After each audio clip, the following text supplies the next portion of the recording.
Okay, good afternoon and welcome back to the stream. And oh dear God, my throat feels like it's full of phlegm. Just give me a second.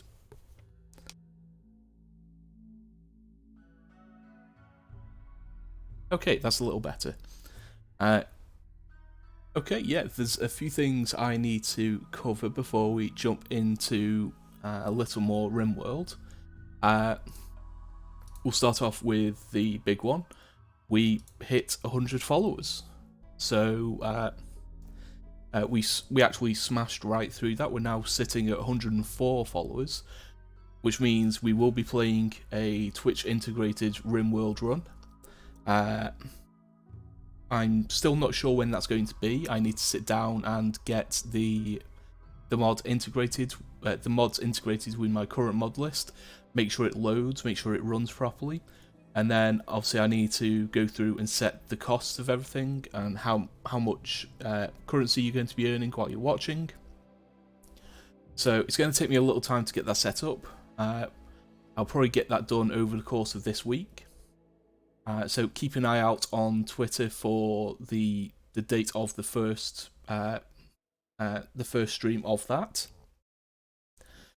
Those who follow the game and Tynan on Twitter will have also seen that that Tynan posted out a teaser for the next DLC. Super excited. He simply put soon and the image. And when Tynan says soon, he usually means soon. He doesn't do a lot of hype or anything around the DLCs.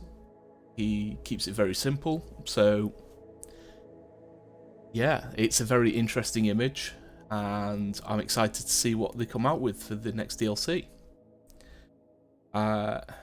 Third thing, you may notice up at the top of the stream, just above the Ko-fi goal, is we now have a sub goal for the month of October. We're currently sat at 5 subs. If we can hit 10 by the end of October, then I'll commit to doing a community night in November. Not sure what we're going to do in the community tonight. Maybe some tabletop sim, maybe some Gartic phone, maybe some marbles on stream. I don't know. We'll have a dig around and we'll play some games with the community. What else? There's something. Oh yeah. Next week. Well, I need to start by next week. So towards the end of this week, we will actually be having our first sponsored streams. I'm excited for that. We're going to be playing a mobile game on stream. You know how those kind of things go. It's there's incentives for people to try playing the game, and hopefully hopefully you guys can join me. We'll all play the game together, and I've played it before myself. It is fun, and so I'm looking forward to it. But obviously I know not everyone wants to get into that kind of thing. However, it would help the stream, would help me massively. I have a lot of anxiety and stress over bills, the way things are going in this country. The bill situation is getting insane. So I would appreciate anyone that checks those out when they come up.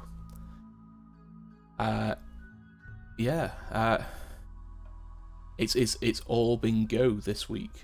I mean, hitting 100 followers is amazing. We did receive a sponsorship offer a couple of days after we hit affiliate, but I was not sure that we'd be able to hit the metrics on that, so I didn't accept it. Now this one, I'm a little bit concerned as well, whether we can hit the metrics. However, I need to be more confident in going for things like this if I want to build relationships and things like that, because I'm never going to hit the metrics if I don't try. So I'm going to give it a try. We'll see how it goes. For now, though, we're going to get back into our main RimWorld colony.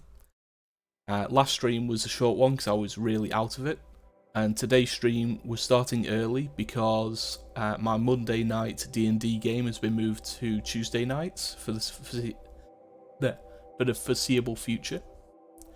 So I won't be able to play. I won't be able to stream tonight because I'll be playing D&D. So we're going to do 4, maybe 5 hours now, and then yeah, it's going to be interesting. So let's jump into the colony. We are the Treaty of the Valley. So let's get into things. Yeah, I hope everyone had a good weekend. I hope everyone's having a good start to the week. My start to the week has been interesting, to say the least. But yeah, I'm excited. I'm nervous, but I'm excited. It's going to be interesting. And the game's taking a little bit of time to load. This does happen on very heavily modded playthroughs. Okay, so where are we? Everyone looks in good health. Do we have... okay, it looks like we've got...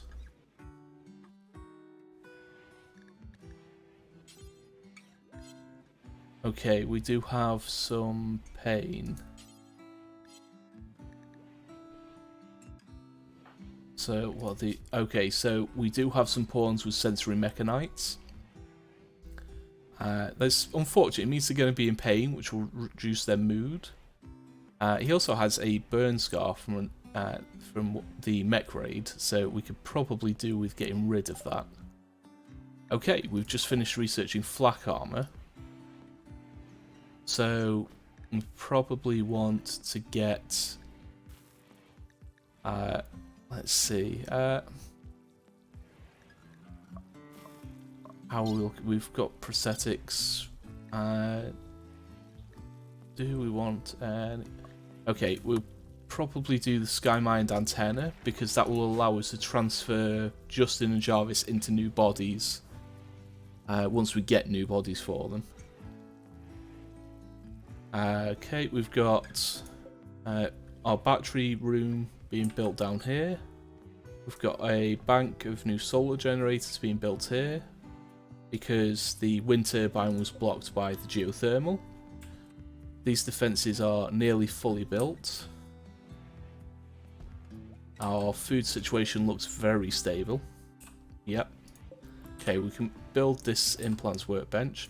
We actually have a supply of steel, which is great. We've got a supply of wood. We've got a lot of corpses in our corpse freezer.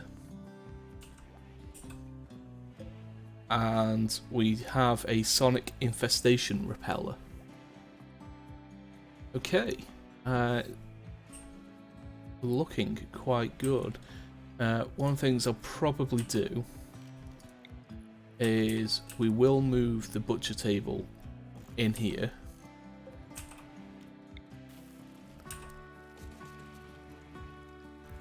And when it's been moved, we will work on getting some of these broken down and the meat put into storage. So we do have a lot. We also do have a Danyaman in here. There's some summoned Black Hive insects in here as well. Some old Black Hive insects. So getting these broken down will be good for us. We haven't repaired this generator since the fight yet, so we've got some repairs still to do. That'll be done after the construction has been finished. But for now, the anima tree is also ready. 50... oh, yeah, right. So what we'll do is we'll do some linking ceremonies. We've got a few pawns who won't be involved. So let's do some ceremonies. Set everything up to triple speed, and we'll be able to do a couple of ceremonies in a row and get a couple new side powers, probably on Lucer.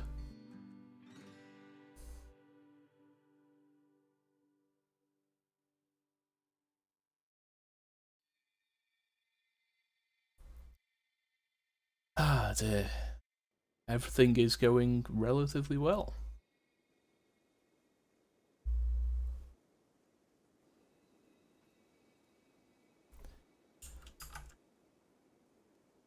It's going to be a little quiet for the moment while we get these rituals done. Green has inspired creativity. Do you have much in the way of... You don't have crafting. You've got a little bit of construction. So we're not going to be able to make the most out of that. That's unfortunate.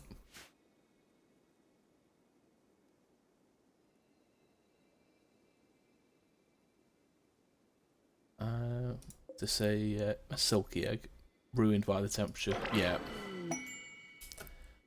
So let's do the linking ritual again, please, Lucet. As that took us down to 38, so we might be able to do a third. Okay, so that's why the animal flap got destroyed. That's unfortunate. So these eggs will be destroyed because the temperature. So we're not going to have any new silkies for a little while. But what we'll do is we'll do all the ceremonies that we can, and then we'll just stack Lucer's points and see what we can get her in terms of powers.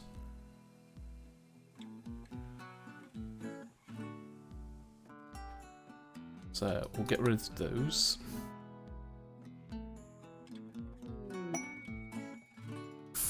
Flirting frenzy on an android.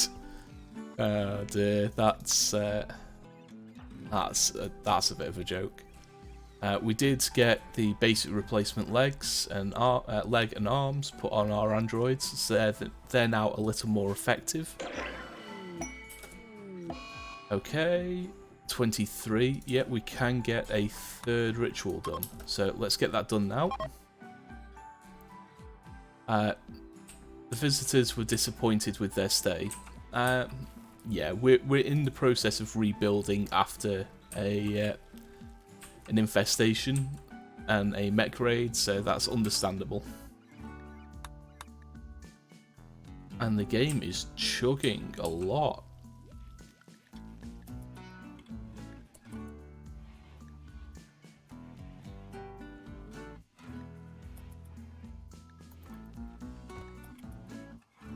Okay.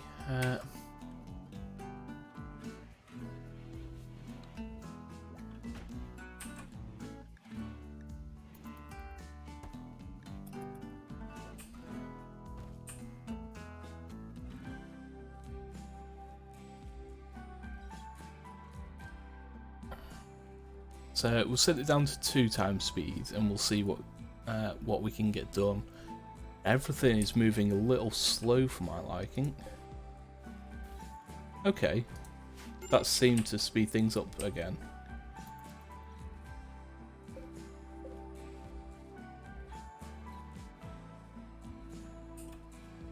I don't know, sometimes in a heavily modded run, something can just make it run a little bit slower for a moment.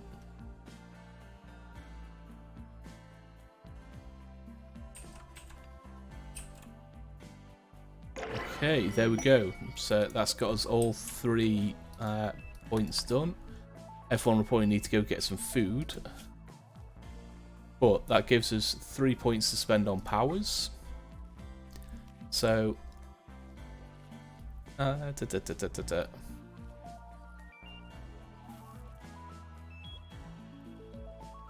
So let's do group link. And we'll do word of protection.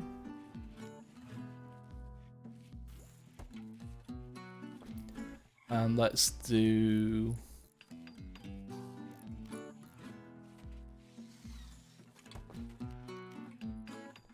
let's do explosion.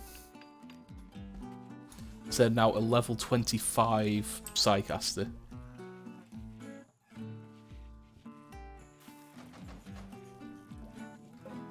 Let's rebuild a light in here because we're missing one. Yuso's got the defences out here rebuilt. Is there anything other than this mech cluster that I need to be concerned about? We do have an infested ship part here, but that'll be fine as long as we don't disturb it.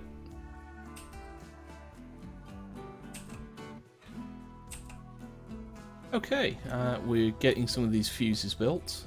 That's helpful. So once the fuses are built, we can then build the batteries. We're getting these built as well. Wonderful. Okay, so things are running quite well. I'm happy with the direction things are going. Jarvis is currently broken on a food binge because he's a gourmand. So I'm going to leave the batteries as they are for now. And okay, let's select these two coolers. And we want to keep this room at -10.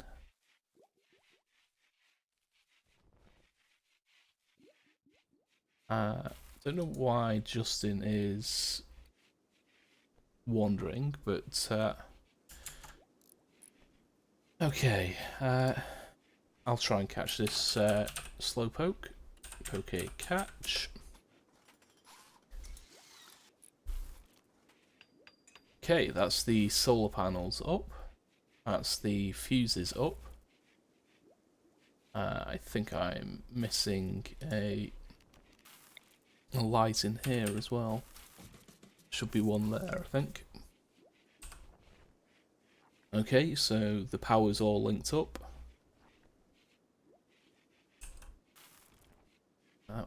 Oh yeah, we're missing a light here as well. We are missing a couple of lights around. That's inevitable after the raids and everything we've had.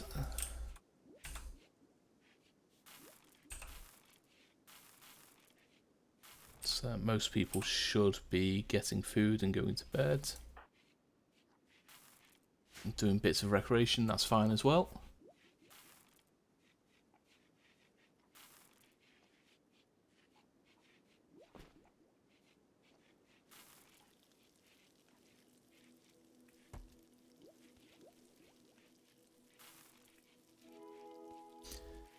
Okay, what we're going to do is we will unsuspend the butcher order. It should be allowing everything except colonists, yep. And we'll start chopping up some of these bodies.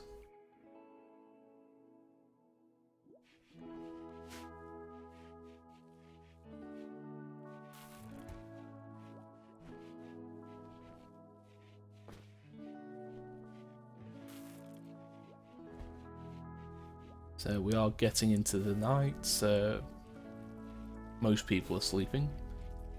Obviously some people I kept up, so it disrupted their sleep patterns a little bit. But that's the way it goes. We needed to do those ceremonies, get those powers sorted. So Lusa is our current colony leader because she's the most powerful Psycaster. And we're intending on keeping her as the leader by making sure that she does the rituals at the tree. Everyone else is gaining psi levels through meditation. So it's a little bit slower of a process, but it means we've got quite a few powerful Psycasters, and then we've got Lusa, who's currently got 4 different paths, because she can summon the insects, and then she's got 3 main paths as well.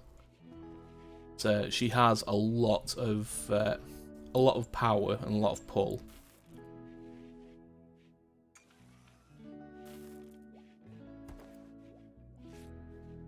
What is Kyne making?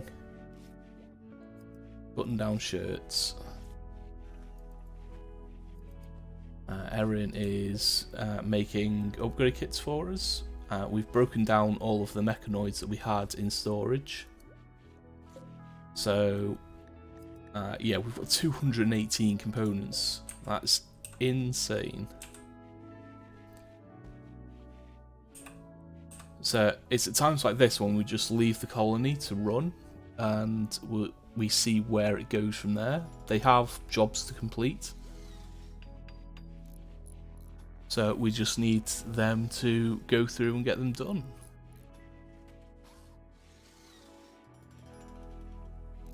As a reminder, if anyone is lurking out there, we do have anonymous follows on this channel, so if you do hit follow, you won't get shouted out or anything like that. Just say, thank you for the follow. You're free to lurk. I love lurkers.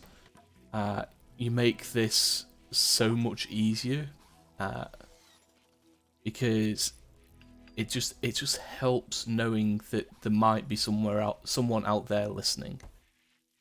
So feel free to lurk. If you do want to get involved, we do have the channel point redeem, which is name a colonist / staff member. It's relatively cheap at the moment using channel points, and you can either rename a colonist with your own name or a name that you select. We only have one that has been named so far, which is Leroy Jenkins. We did have a second, which was Verdania. Unfortunately, they met a pretty grisly end. But if you do want to join the colony, it'll be open until we've renamed all of these colonists. And I missed the ad starting.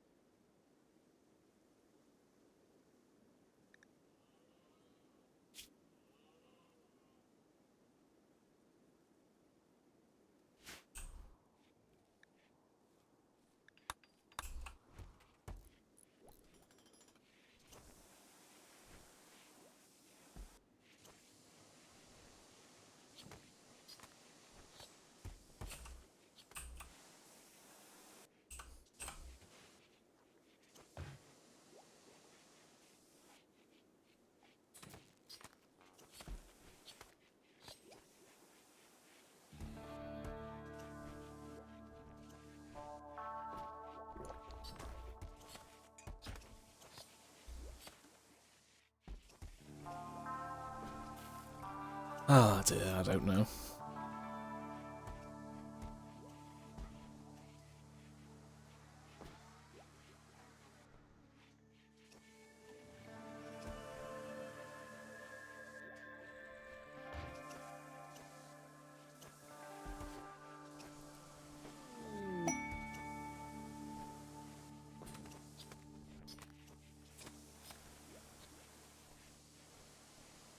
Okay, welcome back from the ad break. I will apologise, I completely missed that ad starting. As I was saying, if you do want to get involved in the colony, we do have the channel point redeem. We do have all but one of our colonists, so we have 14 available. We will be leaving the redeem open until all 14 of those have been claimed. And then from there, we will only reopen it when we get a new colonist. But at the moment, because we're with Cassie, it's not very often that we're going to be getting new colonists given to us, though we may find some on, people left over from raids, things like that. So there's always the option for more new colonists. Rush is getting some butchering done for us. Our little rock constructs are getting the meat into the freezer. Chopping up a lot of bugs, and yeah, it's going quite well.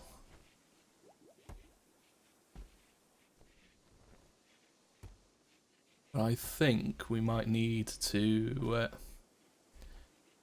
set it to stop soon as well, because the storage is looking a little full. There we go. Justin is condensing things down into the barrels for us. So Justin is set to doing hauling work, which does involve, condensing piles down to make the storage as efficient as possible. The rock constructs don't do that. They are very simple. They will just take things to the stockpile and drop them there. Okay, we did make a Masterwork sombrero, and Chitin has tattered apparel. What is tattered? His pants. That's okay.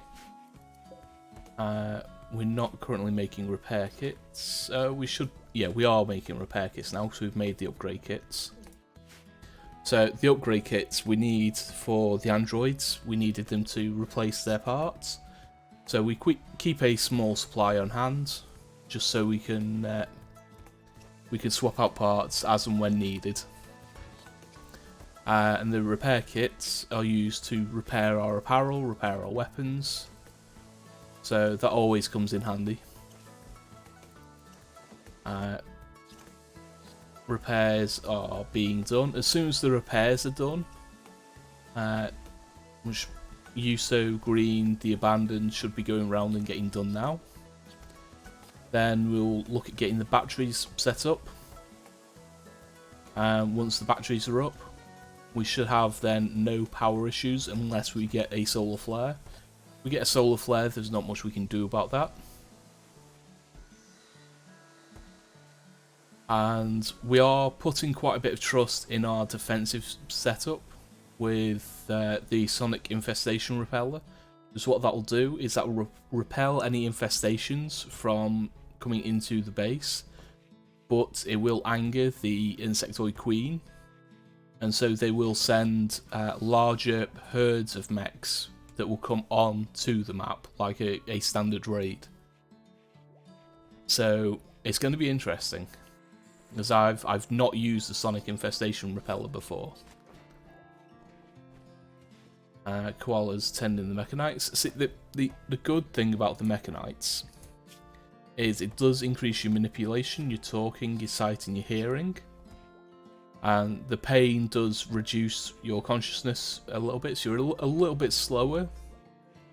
But you do gain some benefits from the sensory Mechanites. It's one of the...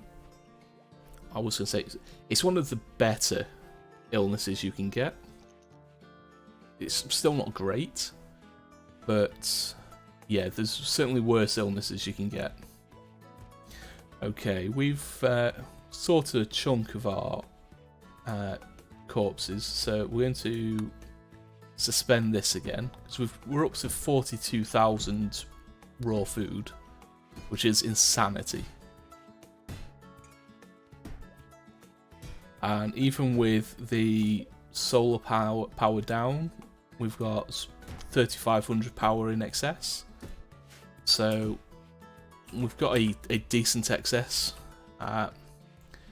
So let's select these and allow, select these and allow. We're still not fully done with all the repairs, there's still some that need doing, but everyone's going to bed now, and we'll be able to get that stuff done tomorrow, I think, or maybe the day after.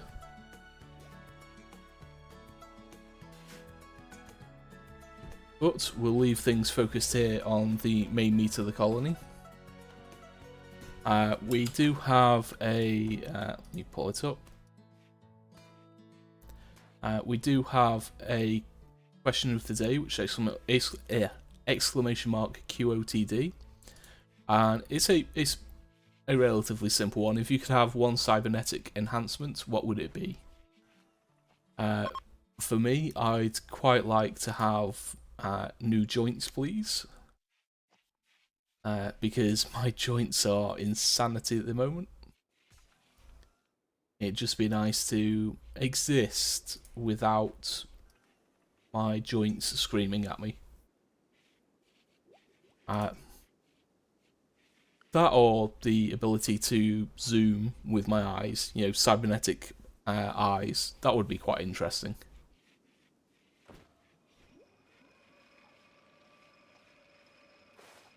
Ah dear. We are getting quite advanced in this colony, so I think the next room that we need to look into building will probably be a hospital. As we can't just keep using people's beds. And from there, I think... I'm not sure, actually.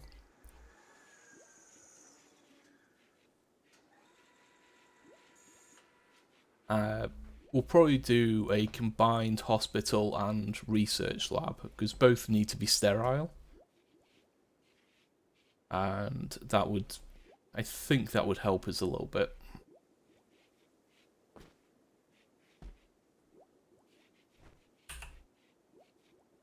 I'm just thinking where we could do it.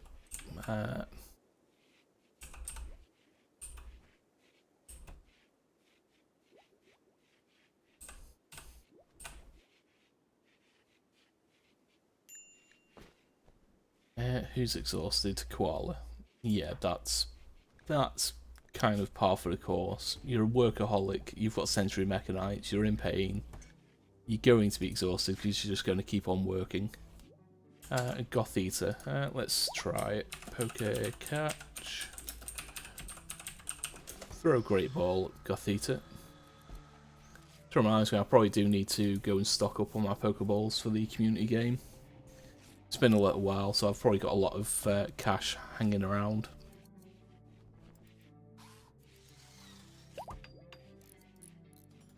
Okay, batteries are being created.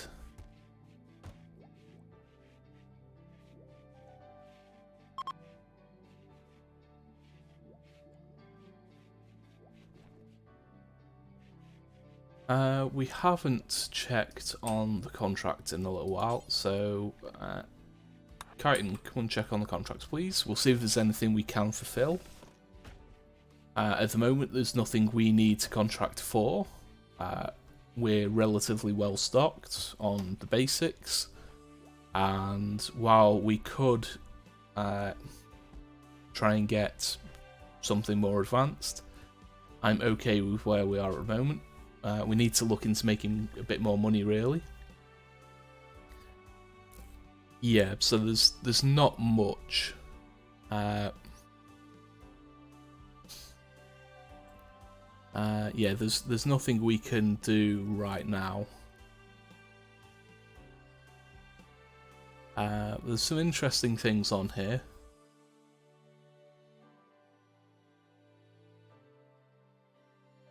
Uh, 15 animal implants, bionic thrumbo jaws. They're paying 28,000 silver for that.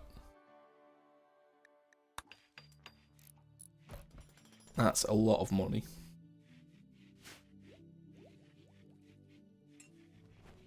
Okay, so batteries are up, batteries being charged.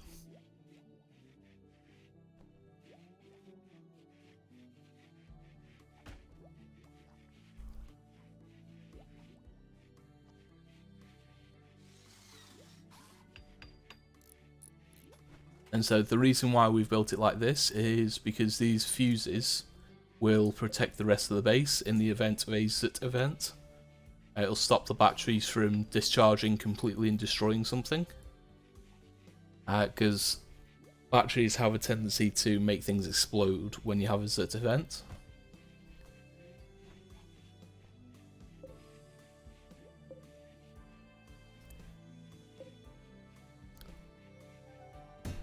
So I'm hoping these batteries, these fuses will isolate us from these batteries.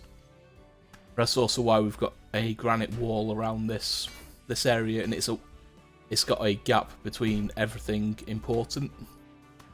Because if it does go up, we want it isolated. But with the solar power in full effect, we've got a very hefty excess. So we should be able to get these charged, keep them charged quite easily. A sky eel self-tamed, wonderful.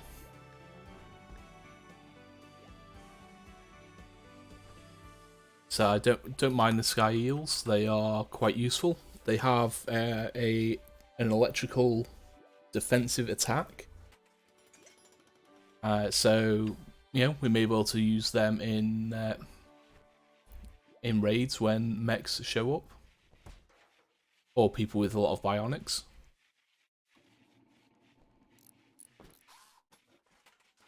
But at the moment, getting batteries and things set up. And then we'll carry on with... why is the game paused? Desperado camp. That means leaving the colony.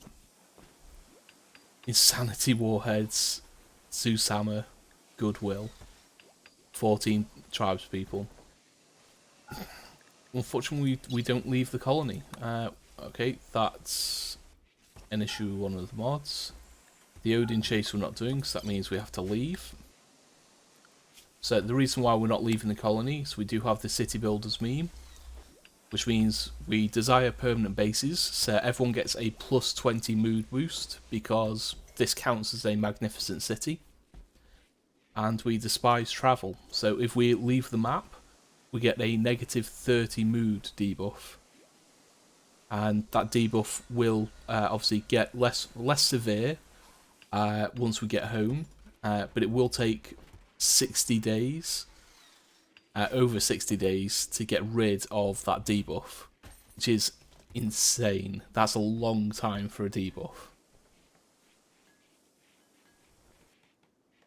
So I'm avoiding that by just not going on quests outside the colony. And it's people can come to us.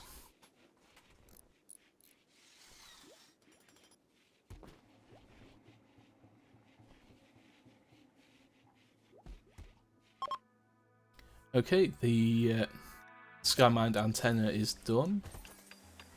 Let's see, what do we want to do next?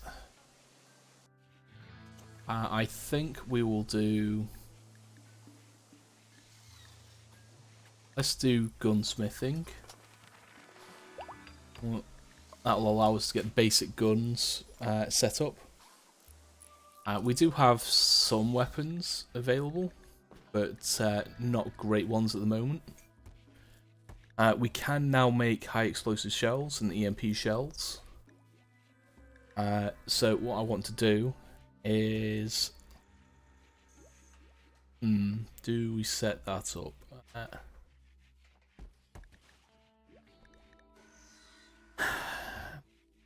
Yeah, let's make 10 EMP shells when we get a chance. They'll come in handy for dealing with any mech clusters that we don't want to leave. Because it will allow us to take down high shields. It will allow us to take down all shields, to be fair. But high shields specifically, so we can get the high explosive shells in then.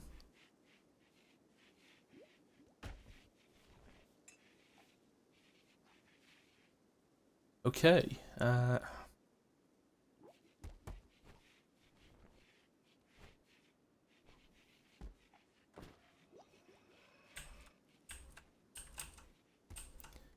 So I am glad that this cluster isn't an active threat.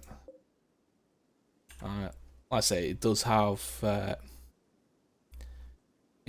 high shield, but I am okay with this cluster being here as long as it sleeps. Because it's a -10 climate adjuster. So, you know, it's the middle of the night, it's 7 degrees C, so it'd be 17 without it. So it's not that much of a threat.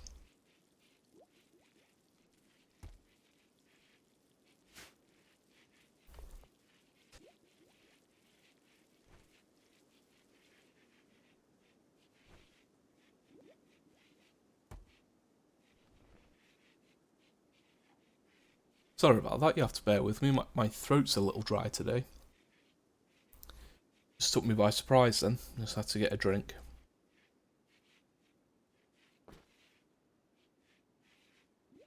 But I'm enjoying where things are at the moment. Nana has a learning frenzy.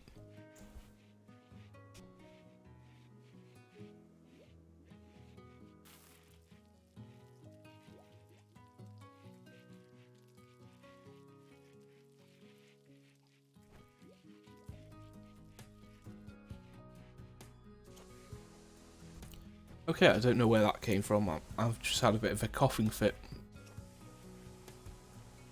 So I don't know what's happening, because before stream, I felt fine. Now it's just... my throat's just feeling a bit itchy and scratchy.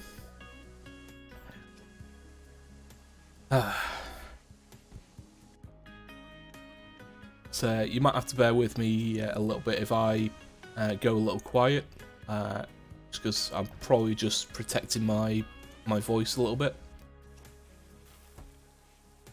Are we out of plasteel, and that's why that door's not being built? We are. Okay, let's cancel that one then, and we'll just put a regular steel door in there. Is there anywhere else that it's not being built? No, it's just that one. Typical, we run out of plasteel. That's fine though, it happens.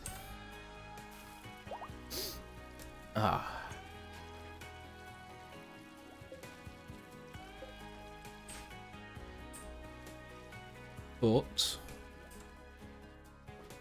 I think most things are done now. Okay, the temperature in here should be recovering. So, we want temperature. We want to make sure the temperature in here stays comfortable so that these eggs don't get ruined.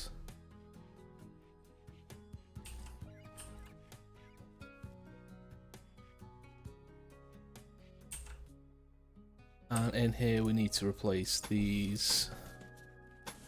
And we'll do the entire thing while we can.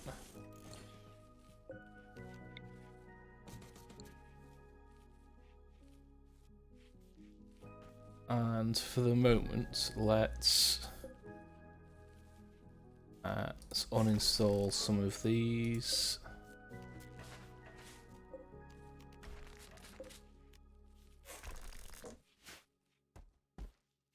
So we'll uninstall some of them because we don't need all of them. That was specifically for a quest.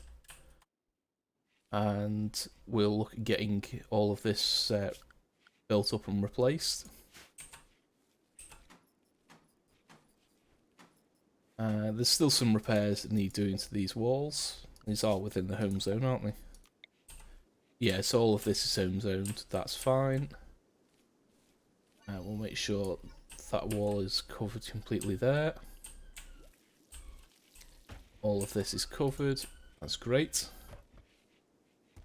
Excellent. So the colony is in a relatively good place at the moment. Research is being done a little quicker now that Jarvis is actually capable. He's still only got a 55% work speed because he's a dunce. But it's better than the 20% he was at earlier. And with other people coming in and joining him as well, that will always help. So, what we'll do, since we now have some steel, we can do... yeah, we'll set this up as a research lab. So we use steel tiles for, as they get a bonus to cleanliness. And then we'll reinstall these basic benches down here.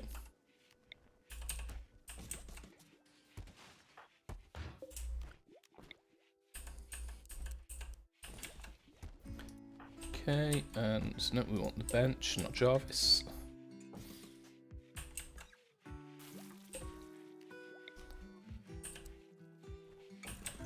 Do that. and that. That'll give us our next construction project for a little while. How are we looking on marble bricks? We've got about 500 at the moment. I don't think there's any chunks left on the map, which means we'll need to go mining for them.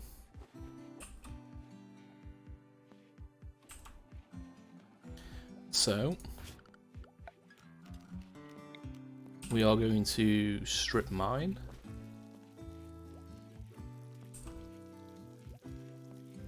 And we'll do it in this space here. And we'll do along here to here. And then we'll do it along here as well.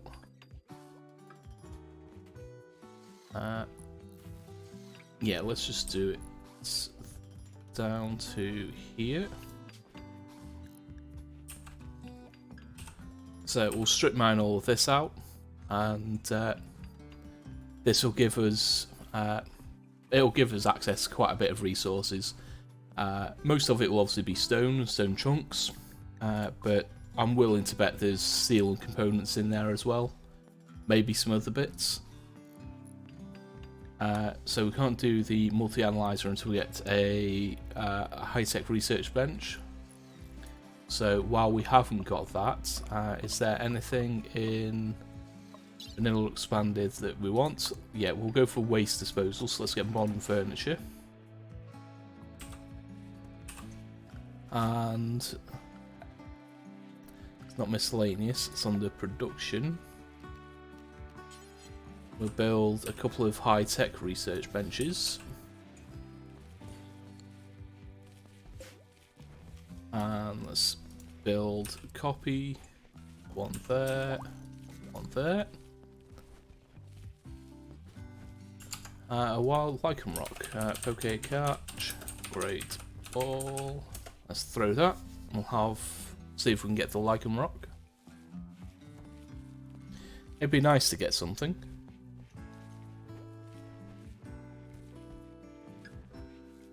Okay.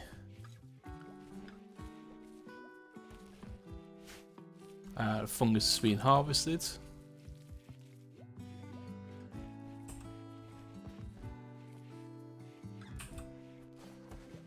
So the reason why I'm moving these out of here is because, as I said, we'll get a cleanliness speed boost from being in a dedicated, lab area. And it'll free up some space here for a couple more workbenches. There's a couple of things that I know will be coming up, so we'll need space for them.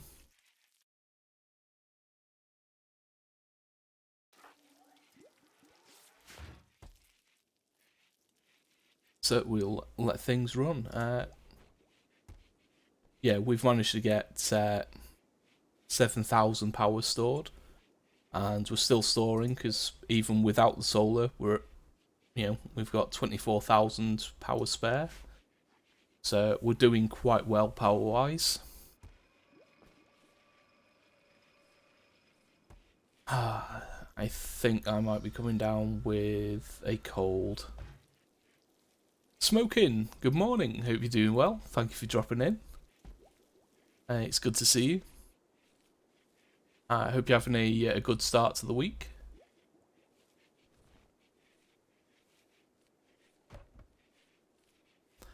I myself, yesterday was a bit of a roller coaster, but a lot of positives to reflect on. We hit 100 followers thanks to people in the community, people we know. Slay gave us a shout out on stream when we raided him after the short stream, and then yesterday Slay also retweeted one of my tweets, and people just jumped all over it. So we're up to 104 followers now. So this week I need to work on getting the Twitch integration set up, so we can do some Twitch integrated RimWorld runs, which is going to be a lot of fun. Because it means the community can mess about with the playthrough as well. Yeah, and we've also got a sponsorship offer which I'm taking. So, you know, later this week, once I get everything set up, we're going to be doing some sponsored streams. Yeah, it's everything go. I'm not sure if I'll be able to hit, if we'll be able to hit the metrics on the sponsored streams, but I need to try, because if I don't try, I'll never hit them. So it is for a thematic mobile game. So it's a Star Trek mobile game. I've played it before on my phone, so I know what the game is like. It's definitely something I'd play myself. So, you know, it's enjoyable, and yeah, the sponsorship itself, you know, if we can hit the base metrics, would really help me. It'd go away to solving a little bit of stress on my end. If we can hit some of the stretch goals for it as well, that would be amazing. But oh, before I forget, we do have an ad starting, so it's a 90-second ad break to turn off pre-rolls. So I advise everyone to get up, have a stretch, grab a drink, take any meds you need to, rest your eyes, because looking at a screen can be you know, tough on your eyes, and I'll see you soon.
Okay, welcome back from the ad break. But yeah, yesterday was wild. So everything is everything's moving. There are lots of things going on, and I'm excited. I've also set up a sub goal, because we're currently at 5 subs. So if we can hit 10 by the end of the month, then I'm going to commit to doing a community stream in November, and we'll, yeah, we'll have a bit of fun with people in the community. I'm not sure what games we're going to play at the moment, but we'll see. If we can hit 10 subscribers, that would be wonderful. But I'm just enjoying where things are going at the moment. I'm having a lot of fun with streaming, even when I'm not feeling myself.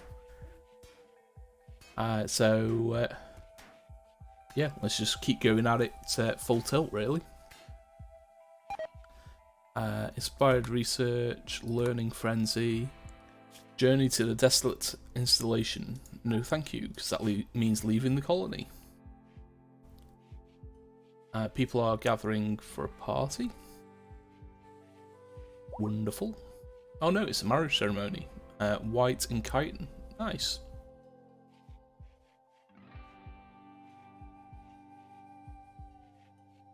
And Leroy Jenkins is late. Taking his time getting there. And he was distracted by his trees, probably. How are his trees looking? That's below 50%, mate. That's not good.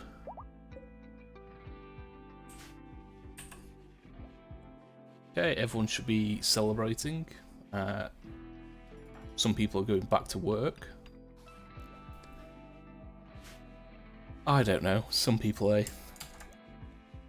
can't spend the time celebrating properly.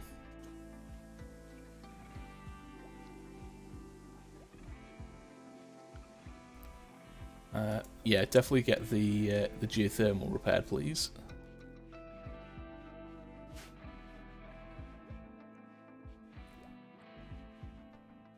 So our battery room is filling the storage nicely.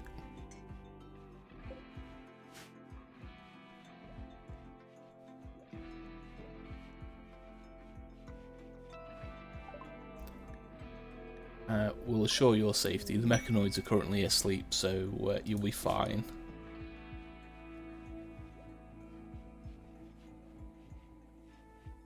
Chitin, we can set you back up to 1 on those. Justin, we can set you back up to 1 on those as well.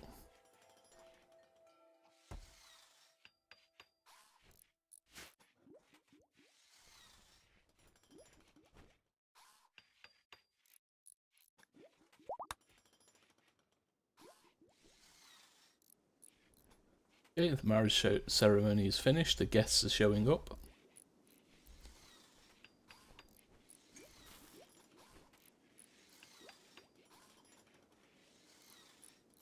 But how about you, Smoking? You having a good start to the week?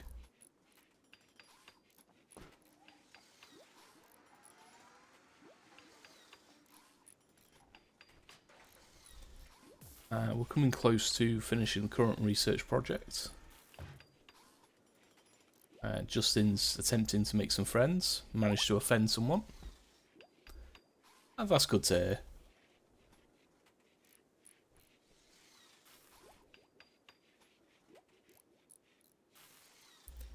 Have you got anything interesting planned for the rest of the week, or is it just a bit more of the same?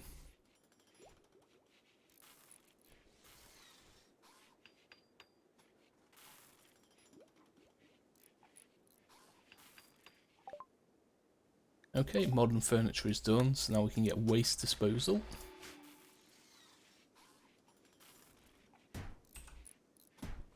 We're making good progress on our new research room. Yeah, I know that feeling. It's streaming keeps things a little more interesting, but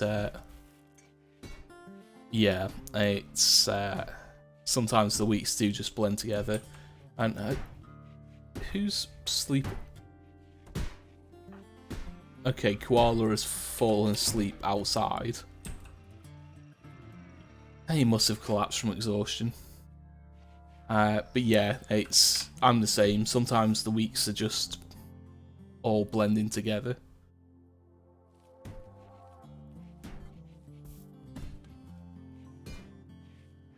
Ah, right, yeah. So the weather here has been cold and grey for the last week or two.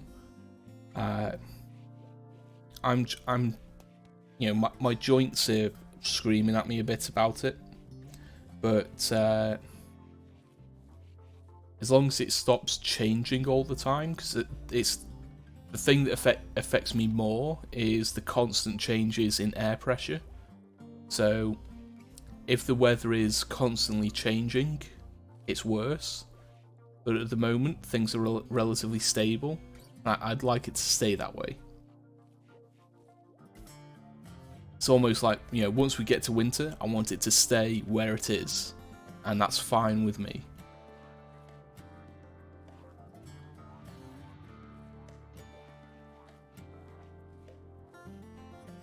But I know things will change, and it's England. The weather's always going to be a bit of a pain in the backside.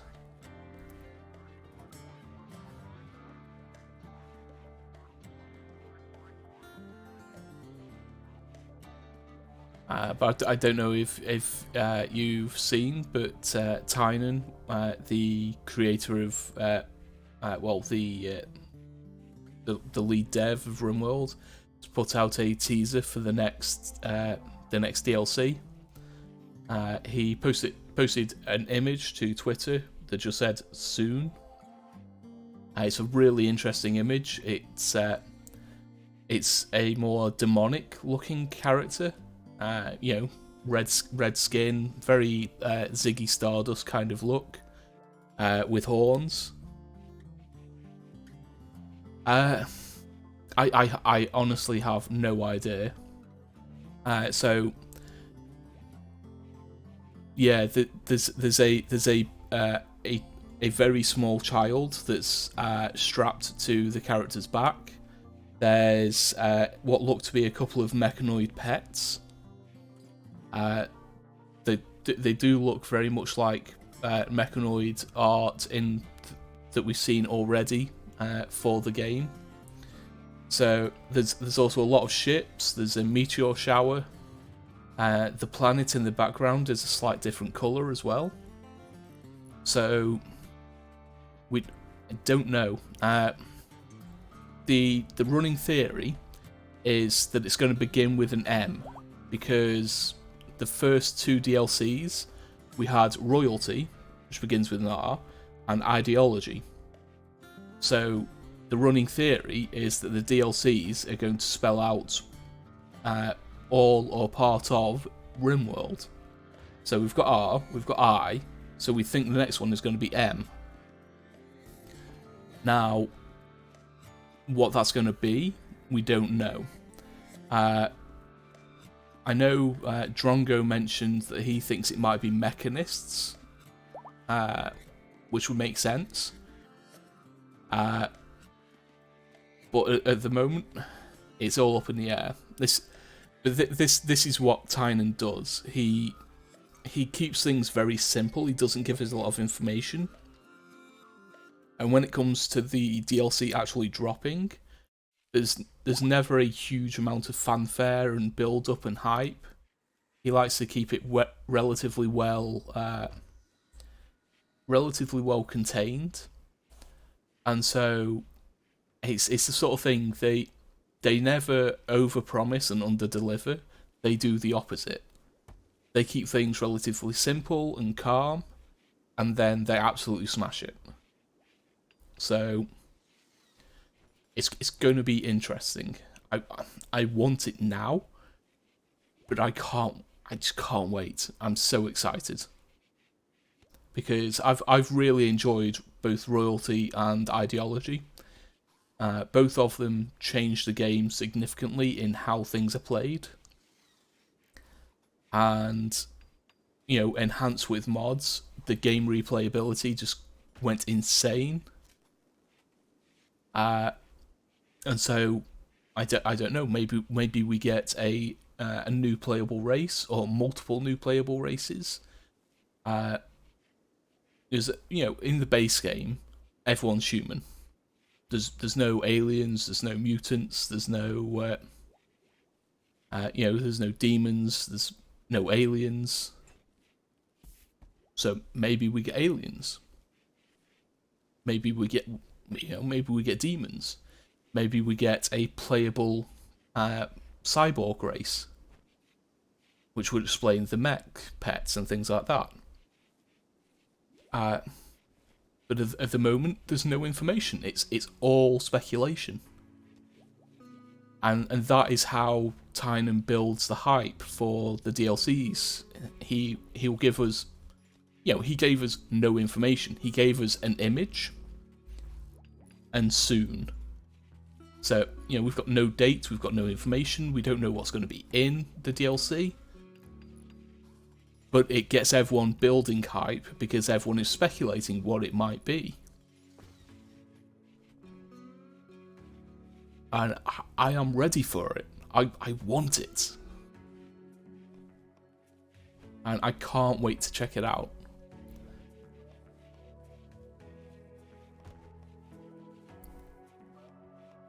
Okay, we're starting to move the research benches. Well, at least we're moving one of the chairs. We've built one of the advanced research benches as well. Now, are we out of steel? We're running low. That I'm not sure. I know he works quite closely with a lot of modders and some of the bigger modders. I know one of them is actually part of the RimWorld team and makes mods on the side. It's one of the guys who works on the Vanilla Expanded team. As far as whether they get advanced access to be able to update things, I don't think so. There's not much in the way of a beta track when it comes to the DLCs. When it comes to the base game updates and patches, there is a beta track, so that they get a little bit of advance notice. But anything that's updated specifically for the DLCs, I don't think they get advanced knowledge of. And any mods really, unless people specifically develop mods to work with DLCs, the only way to filter mods on the Steam Workshop is by version number. So the current version is 1.3. So any mods are specifically for 1.3 should all work with the base game. If it specifically requires something from a DLC, then people will put that in the mod itself, say, it requires these DLCs. But yeah, I don't think they get advanced knowledge of anything in DLCs. It's just on, main game patches. And there are quite a lot of changes that they do make to the base game in the base game patches. Like 1.3 changed how animals are controlled, and a few other bits like that. It added the ability to uproot trees and move them, which is something that was added to make ideology a little bit easier, but it wasn't an ideology specific update. It's an update they made to the base game that was just helpful for ideology. Okay, our research room is back up and running. And now we have more space in here for workbenches. Is there anything we need that we haven't got already? Probably put a brewery in. I think that's about it. We've got everything else. Sad survivors. 15 different refugees are approaching. Leader is called Bender. A flash storm burned down their home. Begs for permission to stay for 18 days. It's 15 of them.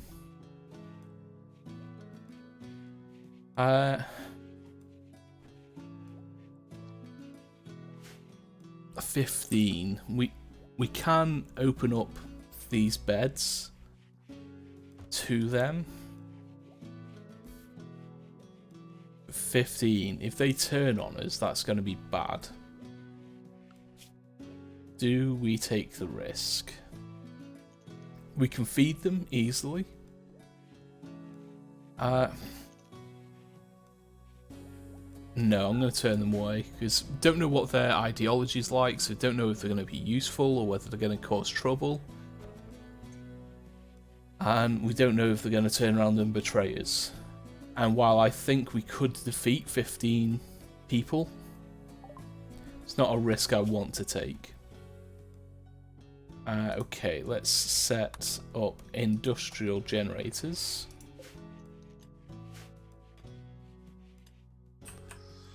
How are we looking on steel? We are quite short on steel, so we need to let our very few miners get some work done, really.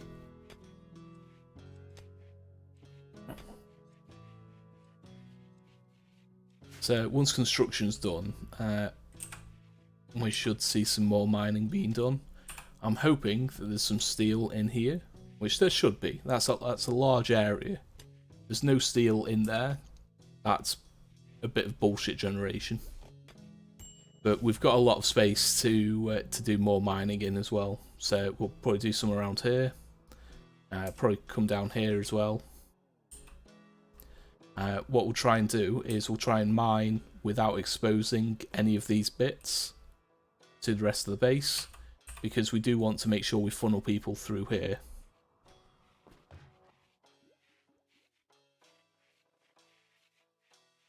Oh dear, my back is killing me today. Shift about a bit.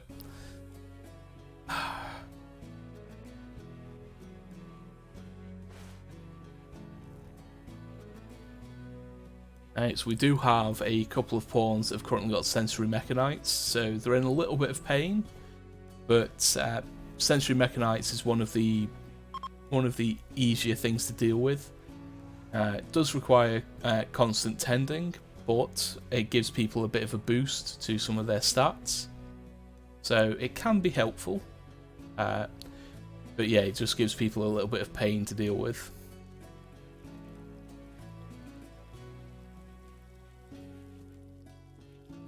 But at the moment, you know, we're in the middle of the night, so things are relatively quiet.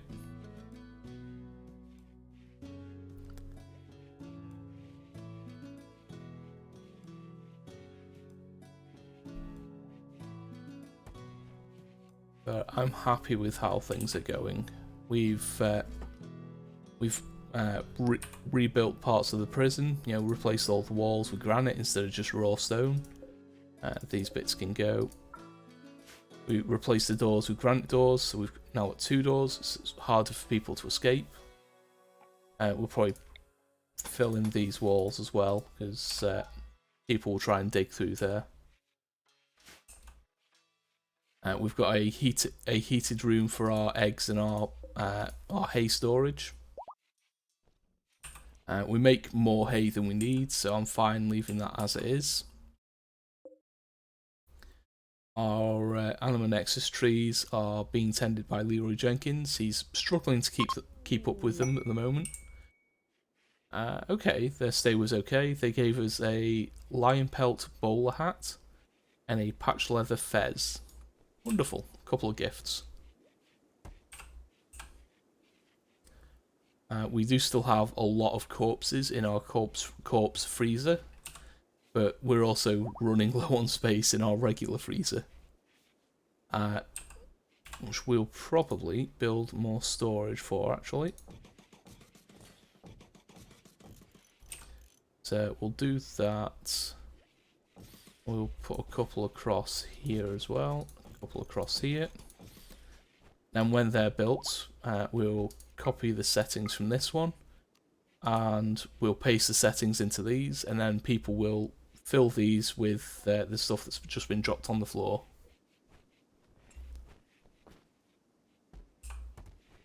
But we can let things run.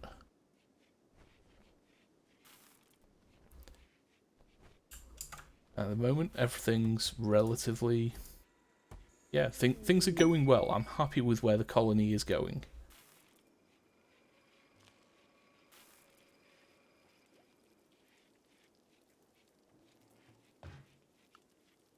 Zaf has a flirting frenzy. Wonderful. Zaf in his construction hat. Once we get a supply of steel back up, then what I want to do is look into getting everyone flak armor. At the moment, no one is really wearing a lot of armor. You know, we've got the odd piece here or there that we've picked up from merchants, or we've managed to strip off raiders before they died, things like that. But we could do with a little a better supply of armor, really. We do have flak armor unlocked, but flak armor takes quite a lot of steel. It takes, you know, a bit of components and cloth. We've got cloth and components. We've got components coming out of everywhere.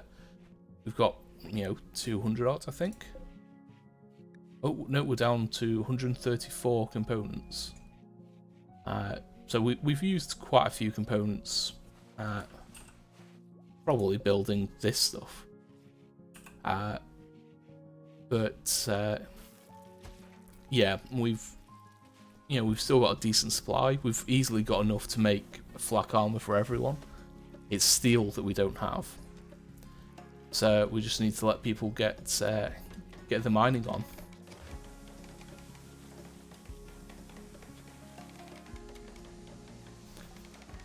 Okay, get the brewery up and running. Do I want a cub chew? Let's just throw a Pokeball at it. Why not? Okay, catch.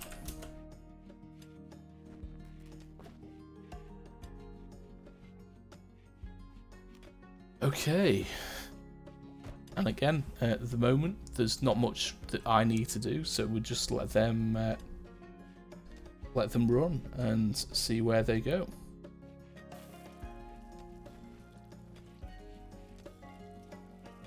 It's no one's idle at the moment, which means they've all got jobs to do.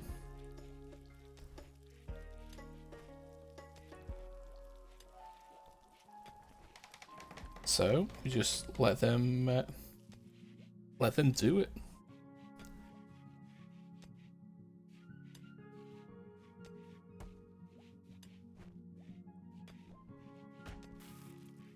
Okay, and again, I'm live, so my phone is going insane. Let me get rid of these notifications. There's nothing important. But they just...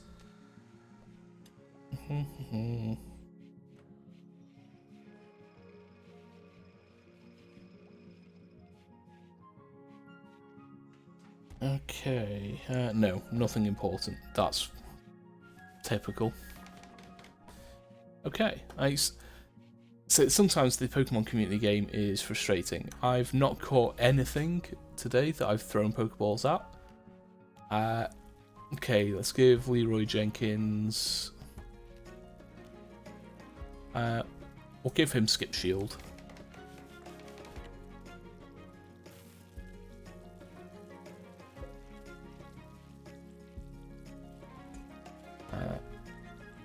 Oh yeah, I forgot there's some gold ore there. So, we know we've got some gold. Okay, let's just make sure we've got it copied.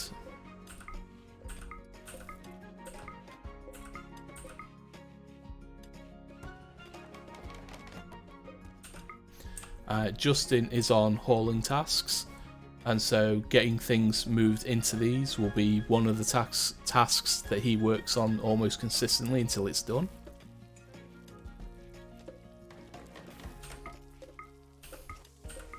Make sure we get it pasted onto everything that's being built. The abandoned is working on repairs, that's fine. Zaf is mining. Does Zaf have a pickaxe? He does. So he's mining as fast as he can. Do that. Lucifer has damaged a chair because she has got the big boned trait. That's another one. So you will see the occasional distortion around this area. That's the Sonic Infestation Repeller. So that will actually stop us from getting infestations. It's a large Ultratech device capable of emitting a sonic pulse every hour, repelling any insectoid movement underneath. Whilst it significantly removes the infestation risk, it enrages the insectoid empress and can lead to more powerful insectoid herds arriving at the colony. So I'm okay with insectoids turning up at the map edge. We can deal with those. We can deal with infestations as well. I'd rather just not. So I bought that repeller. Just so it would shift the insect threat outside the base and force them to come in, rather than having it inside the base.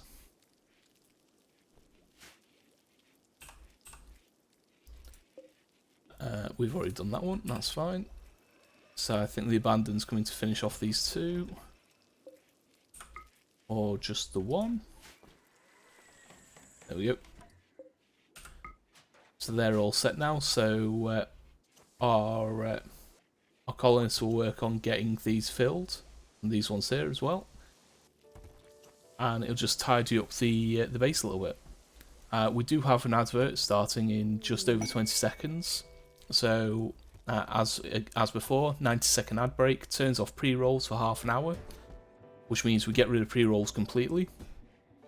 So, take a break, have a stretch, grab a drink, rest your eyes a little bit, take any meds that you need to, and I will see you in 90 seconds.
Okay, welcome back from the ad break.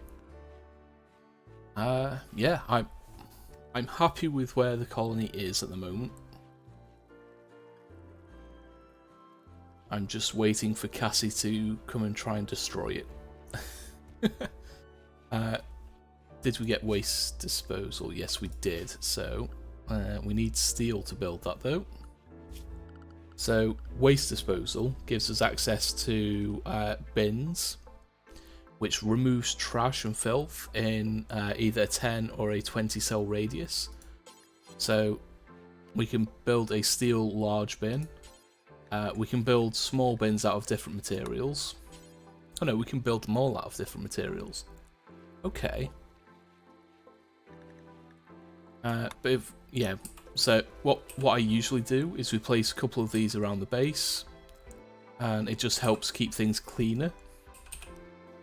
You know, so a 20 tile radius is quite large, so you can cover the base with, 4, maybe 5. And yeah, it just reduces the need to clean, which means everyone else can focus on doing the rest of their jobs. But again, we need a supply of steel for that, really. Something else we need to look into setting up is a ship landing beacon. And finding a space for that.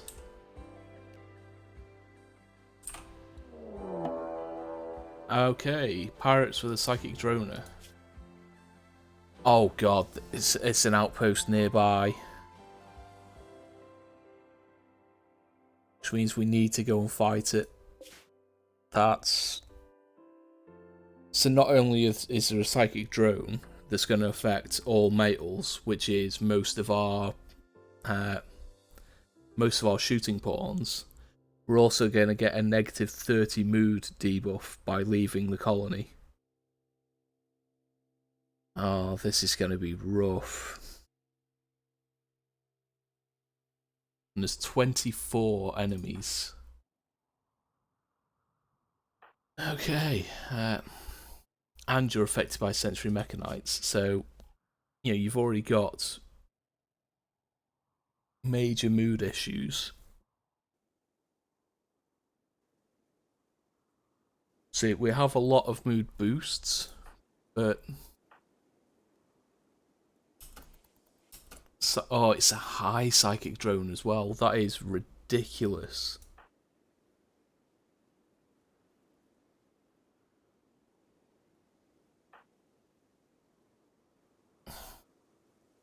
Okay, if we got a better weapon for you, Nana.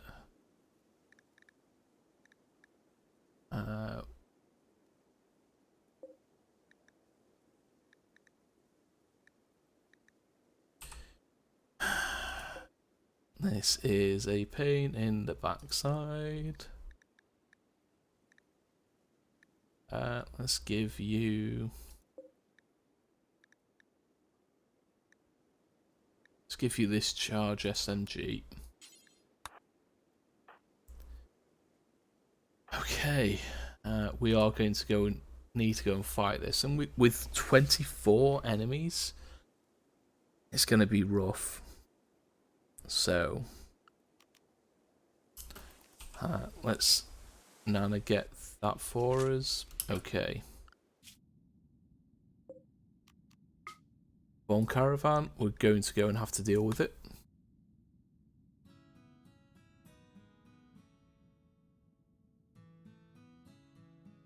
Okay. Who do we want to send?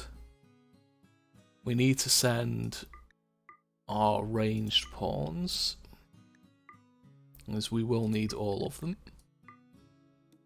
We're going to have to send Leroy Jenkins. We'll send Kyton. Send Koala. We're going to need Yuso. We'll send Eren.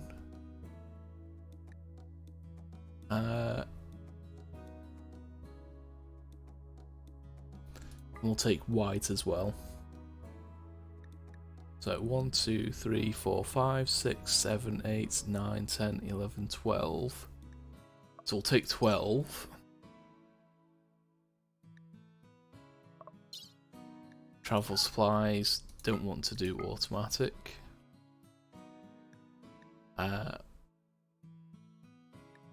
We'll take 30 herbal medicine. We don't have enough bedrolls for everyone, but you know, people just have to deal. And we will take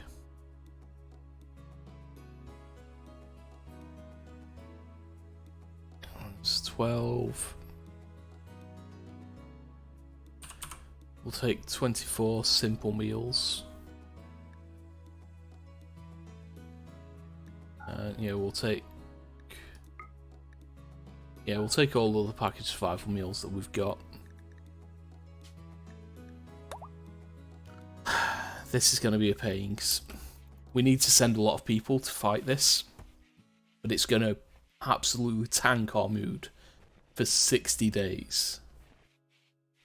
So when we get back, we're going to have to do lots of ceremonies. We're going to need to stack as many mood boosts as possible.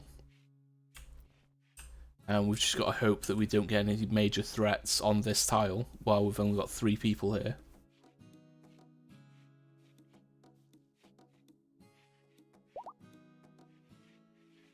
well, only 4. 'Cause I think, I know the Abandoned is going. So it'd be Zaf, Green, and Rush that are staying.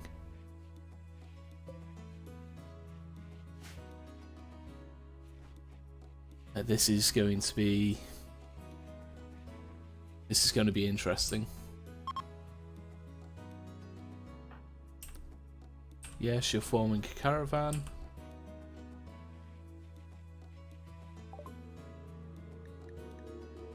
We'll send away the guests.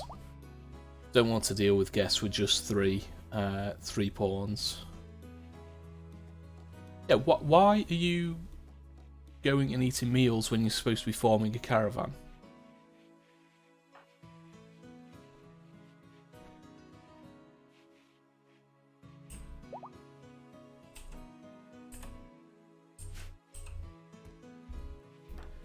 Well, yeah, you stood around doing nothing. What are you waiting for? Koala, wake up.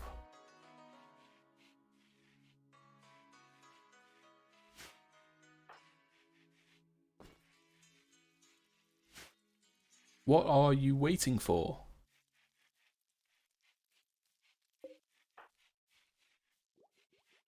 You're coming to get a meal. Look, why are you stood around? Go!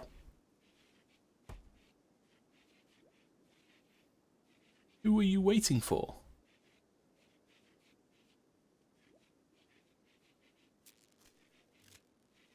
Okay, it looks like they're going now. Taking a goddamn time about it. Let's throw a Pokeball at Poliwag. Sometimes the AI drives me nuts in this game. Why are they walking through the trees instead of around? Make it make sense. So Yuso and Nana are on things. They're already waiting here for you guys. And like that, they walk through the trees instead of going around. It's just going to take you longer. There's more steel there for us. There's more steel up here as well. We'll get that when people come back. Come on, Jarvis. Take your time. Okay. It's gonna be tough to deal with that. We do have Psychic Soothe Pulsar, which we will need when we get back. Because yeah, a negative 30 mood buff. That's insane. But here we have. Did I leave someone with cooking skill? Yes. Okay, so we've got Rush who can cook. So we're not going to run out of meals. But yeah, this is a concern.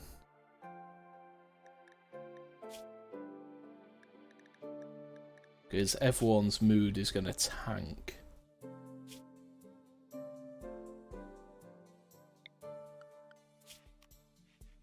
And that's not taking into consideration any, any injuries we gain from this.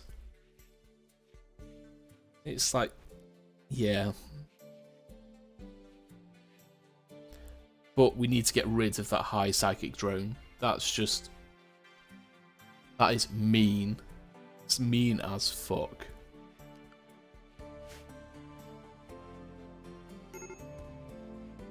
It's like that major break risk, Red Snail. We've barely left the colony and he's on a major break risk. It's like that, had to leave the colony, minus 30, high psychic drone, minus 41, depressive, serious pain, tortured artist. You know, even with our mood debuffs, that high psychic drone is impossible to deal with. Because a lot of our pawns are very psychically active. Because we have psychic focus, everyone is a little more psychically sensitive. So psychic sensitivity is heightened, which means everyone is affected by the psychic drone more. It's not. We need to get it sorted fast. Because any bets when we get onto the map, Red Snail is going to have a mental break. Guaranteed. Because he's now an extreme break risk. There's nothing we can do about it.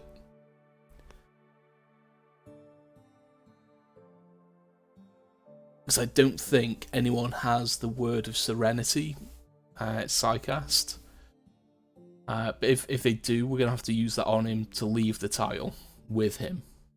Otherwise, he'll just wander about there for ages. But we need to get rid of the negative 41 mood debuff.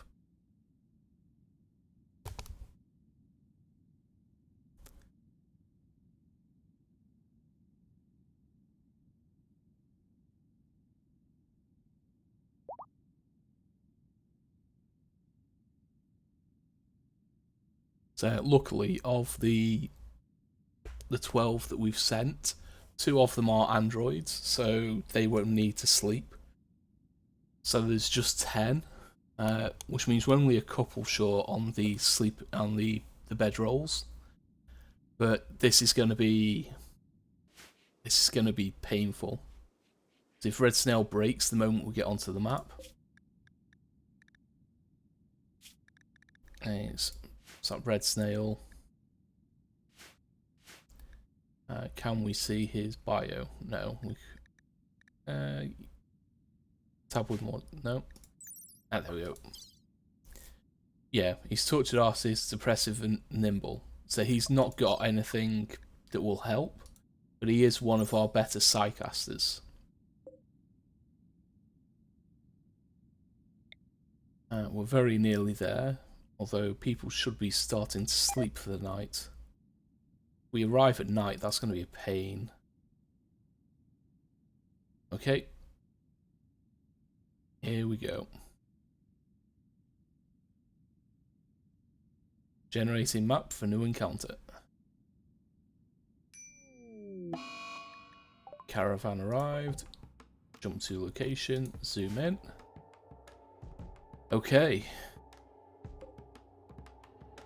Okay, there's a lot of androids here.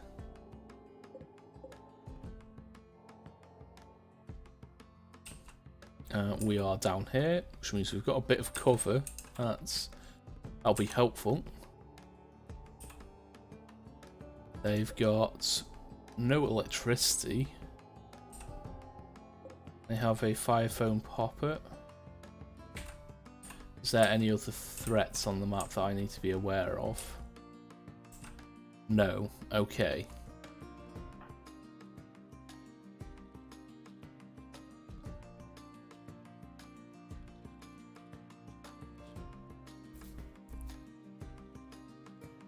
You guys take up refuge here. You guys in cover there. Why is that not unpausing? There we go. Let's have a look. What side powers do we have? Okay, we've got healing. We've got the skip gate will be helpful. Overshield will be helpful. Okay, that's fine. Erin. Guardian skip barrier.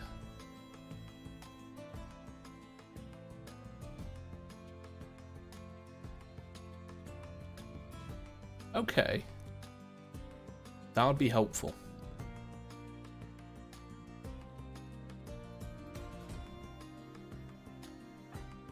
So nothing particularly helpful. Ice powers be interesting.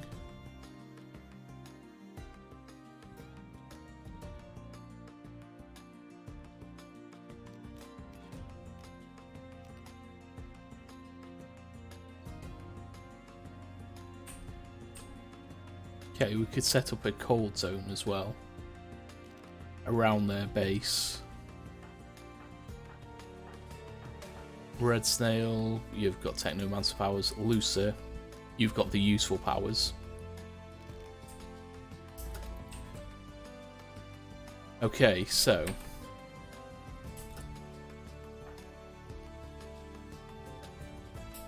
Erin, cast Guardian, skip barrier, please. Loose it. Drop a Meteor Storm on them.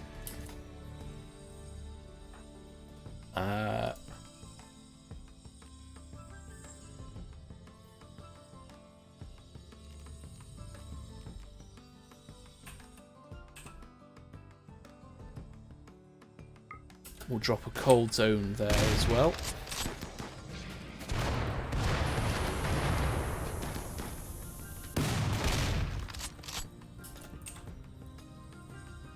Okay, Looser. Okay, we don't have the Psi Focus available for that. So, summon a Black Svelopede, please.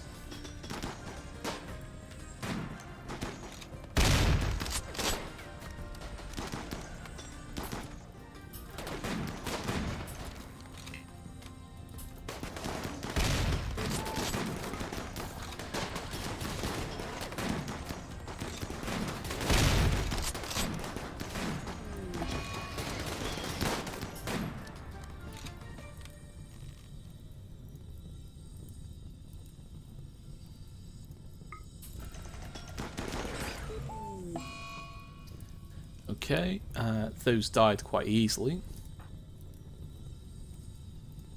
Who was it was Erin that was maintaining. Oh, yeah, that's getting high.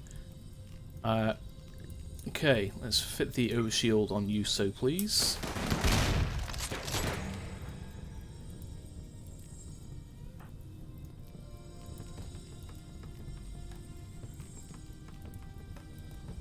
Let's throw an Ice Spike. You.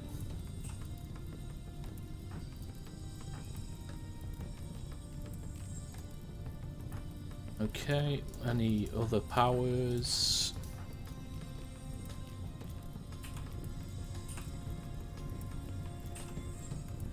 Okay, we'll throw a fireball at you.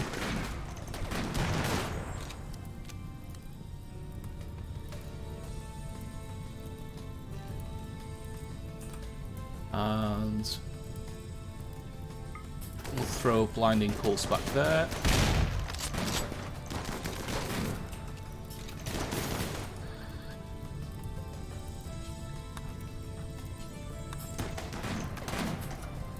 Okay. Yuso, how are you looking? You're fine.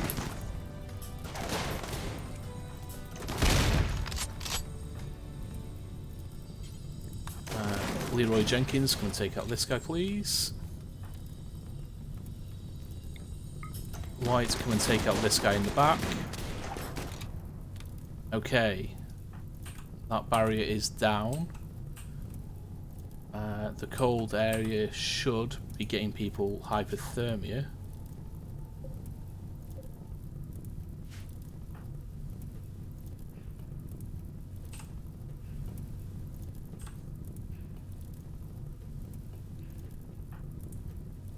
What powers can we generate?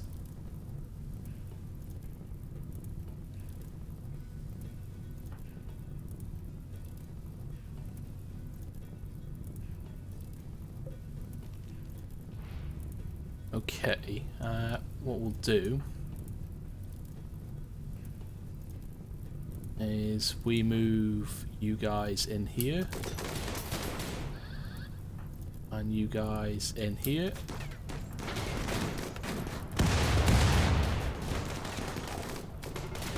Oh god, Yuso's down. That's not good. That's not good at all. While you go there. Ouch. That's bad. That's bad. That's bad. Okay, we'll claim that. Claim that. Kiting, Koala, Leroy Jenkins, you need to go there. Yep, no worries. Enjoy the lurk, and I'll see you later.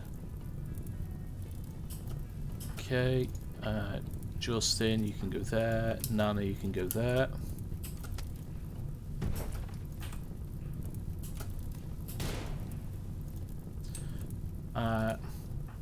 Erin, you can go there. I need Erin to come out here. So I need Erin to... Oh crap, I forgot that was a touch power. Melee attack this guy. That's not good, he's dropped it on us. Okay,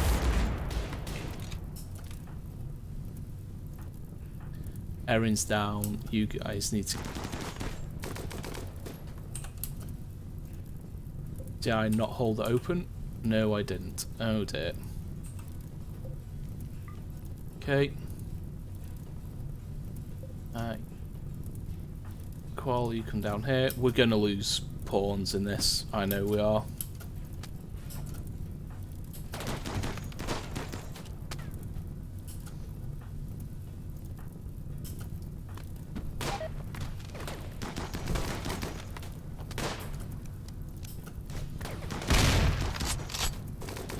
I just need to make them flee, please. Koala's gone down. Wonderful.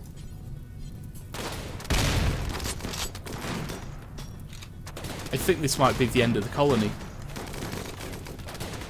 I enjoy the lurk with. Okay, right, we're not dead. Okay.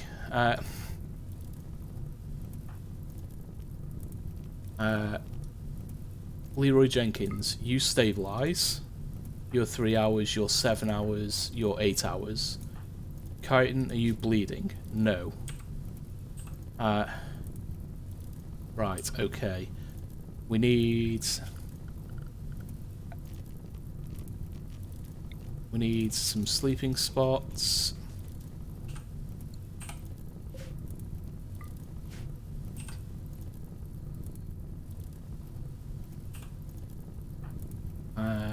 Justin, you have no medical skill. The Abandoned, you're bleeding out. Lucer, you're not. Red Snail, you're bleeding out. Okay. Red Snail, rest there, please. Jarvis, you are okay. Red Snail, you're bleeding out in 5 hours. Jarvis, tend to Red Snail, please. Nana, you have medical skill. That's good. You're not bleeding out. Well, you're bleeding, but you're not bleeding out. Rescue Koala, please. Get them into a bed. Okay, so Yuso is no longer bleeding out. We've got 2 minutes to deal with them. Erin is 6 hours, you're 3 hours. Stabilize. Leroy Jenkins, stabilize White.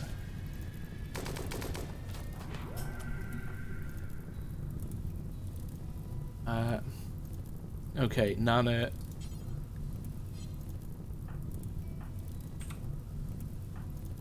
Okay,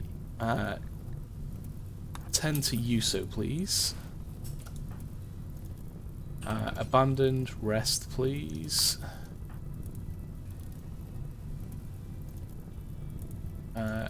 Justin, you can come here. Okay, you can go. Chitin, you can go. Let's build a couple more of these now that we're okay. Leroy Jenkins, you have virtually no medical skill, but tend to Erin for me.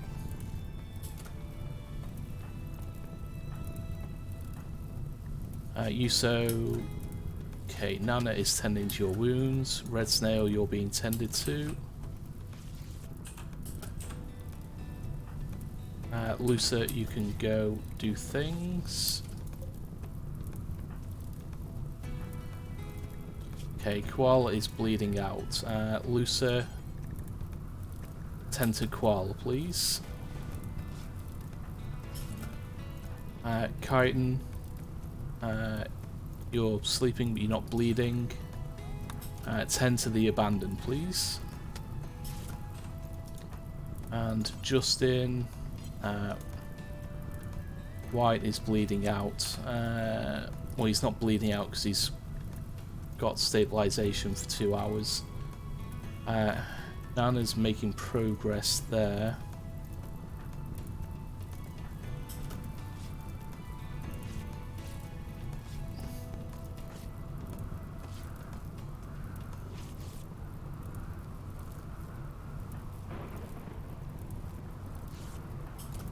Okay, Justin, tend to white, please. Red Snail has collapsed. Where's Red Snail? Okay, Red Snail was being tended anyway.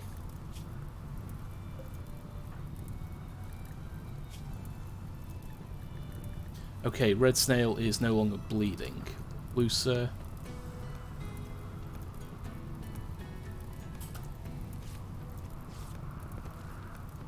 Okay, you're tending to a koala.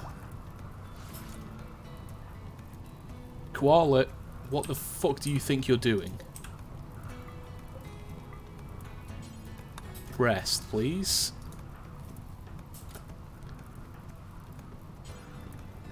Tend. The abandoned. We're getting there. We're getting there. There. Okay, you're down to 16 hours.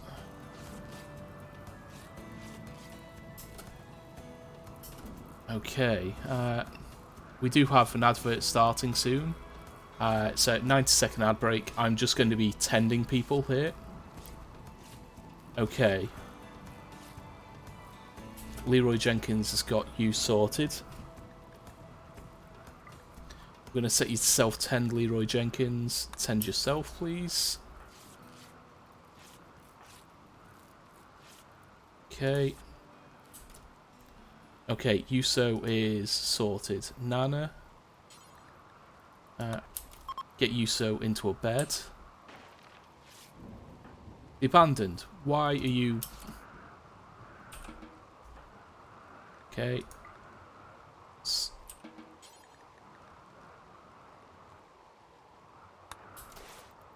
Tend yourself. The abandoned. Okay, you're up and about, so tend yourself. You're down to 8 hours. Okay, Red Snail, you're fine.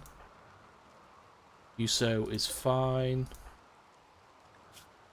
Jarvis, you can be undrafted. Lucer's not bleeding. Koala is nearly tended. Leroy Jenkins is no longer bleeding. Oh, that's Aaron. Leroy Jenkins is very nearly not. Okay, let's put that there. Put that there. Okay, Leroy Jenkins, health. Okay, you're not bleeding anymore. Get Erin into a bed, please. Nana, you're fine. Chitin, you're sleeping. The abandoned, you're nearly stopped the bleeding. Okay, you're fine. Justin just needs to finish tending to white.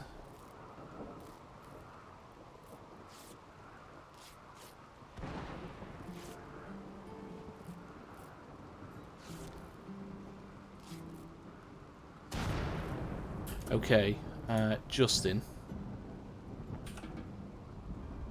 There's plenty of meals around. So, Justin... Okay, there's no beds. Okay, and we'll do 2 more. Justin, rescue white, please. Okay, you've had a meal. There's some more packaged meals there. The abandoned, you're sleeping.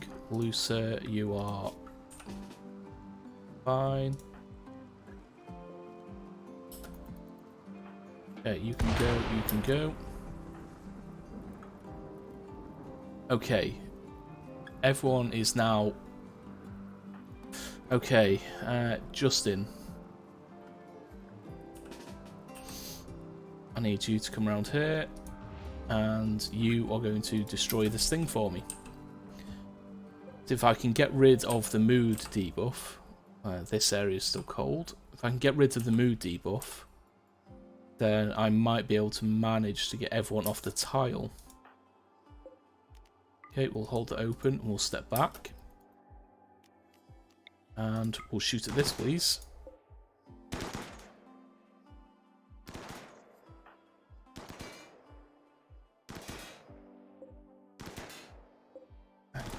There's a few weapons here.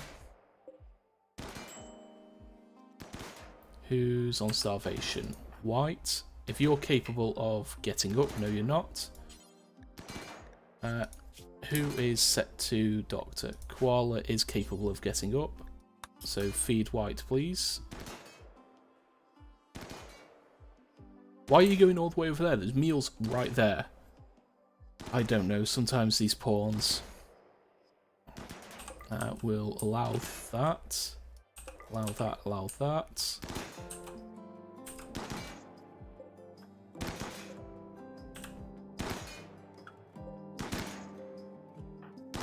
Justin's making progress.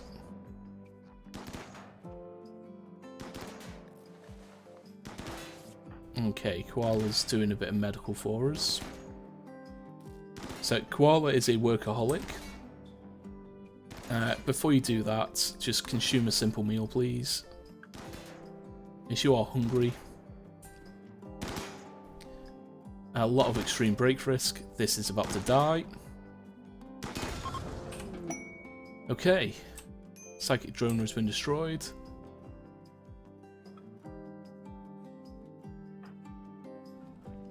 Okay, you're tending to the abandoned. If we can get everyone tended, then that will be the best thing for us. We need to make sure that Erin, Yuso, and White get back on their feet. Chitin, okay, Leroy Jenkins. You don't have the Psi Focus available. Damn. Lusa, do you have Psi Focus? No. You're also not our healer. Who else was healing? It was Erin. And Erin's down.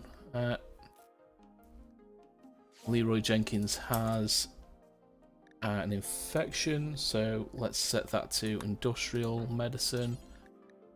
And prioritize tending to Leroy Jenkins, please. The abandoned's just got a single wound. Industrial generators is done. So let's do blowback operation.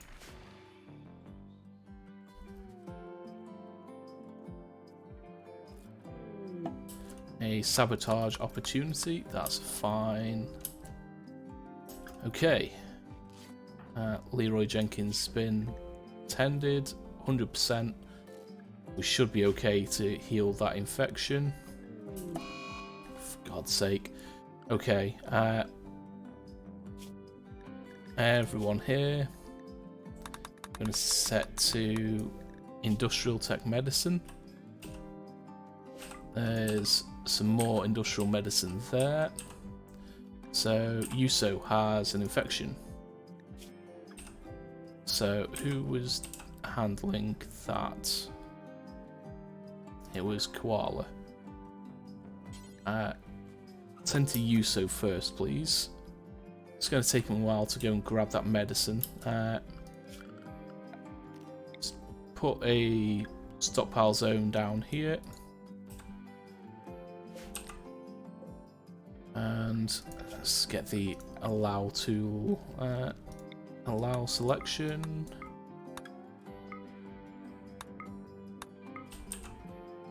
And this will be something that our androids can get sorted.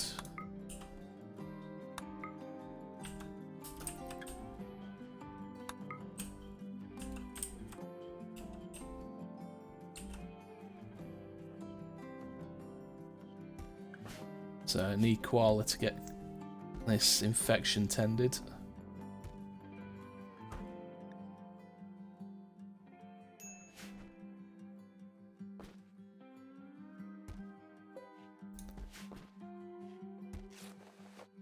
Okay, that's... should get a reasonable tend on that. 100%. That's great. Okay, Yuso lost a leg. That's a pain. Okay. We need to get people back up on their feet.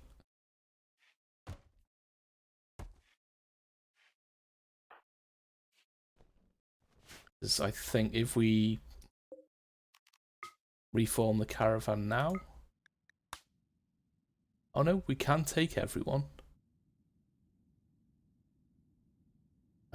Do we risk it? It's going to take us a bit longer to get back because people are down. But yeah, sod it. We'll get them on the road. We need to get back. We've got plenty of food. That's a good thing. Let's take the components. Take the steel and plasteel. Why not? We'll leave the corpses.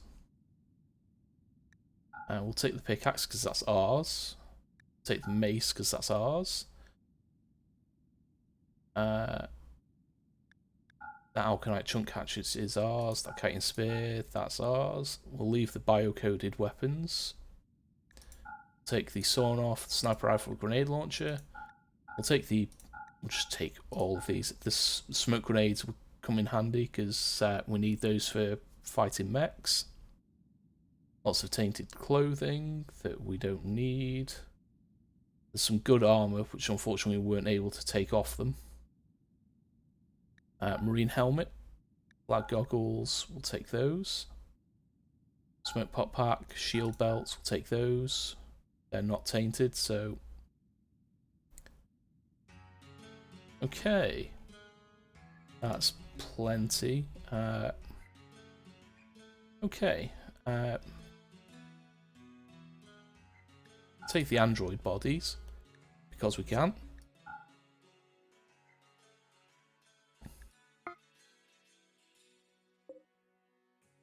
Okay, time to detonate.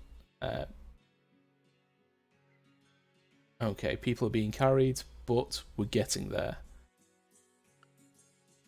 Hopefully, we can make it back in reasonable enough time.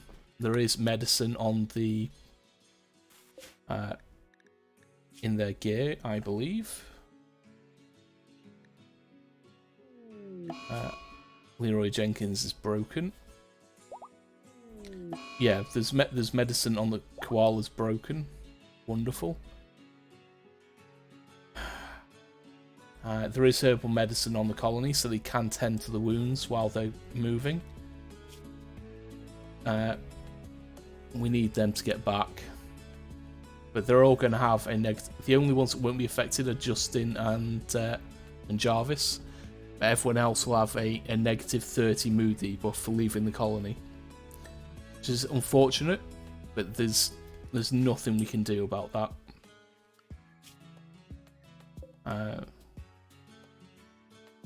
Okay, we're making good progress, because this is open ground. It's going to take us a little bit longer to go through the hills and into the mountains. But 2 in mental state, 3 downed out of 12. Luckily with Jarvis and Justin, they won't break. At least they shouldn't. And then we've got a couple of people who should be doing okay. The negative 30, we're just going to have to deal with. Like I said, when we get back, we can use the Psychic Soothe Pulsar, and we can do a load of rituals to get the mood boosts, at least when people are back up on their feet. We're going to have to do those, because otherwise, people are just going to trash the colony. But Yuso had a... Okay, Yuso had an infection. We're at 18 over 14. Leroy Jenkins has an infection. 42 over 15. That's great. White is down. Erin is down. Lucer is fully healed. Good. Chitin should heal up pretty fast as well. Nana is fully healed. Justin's an android. Luce is fully healed, no permanent injuries. Red Snail, you're doing okay. Oh, you are kidding me.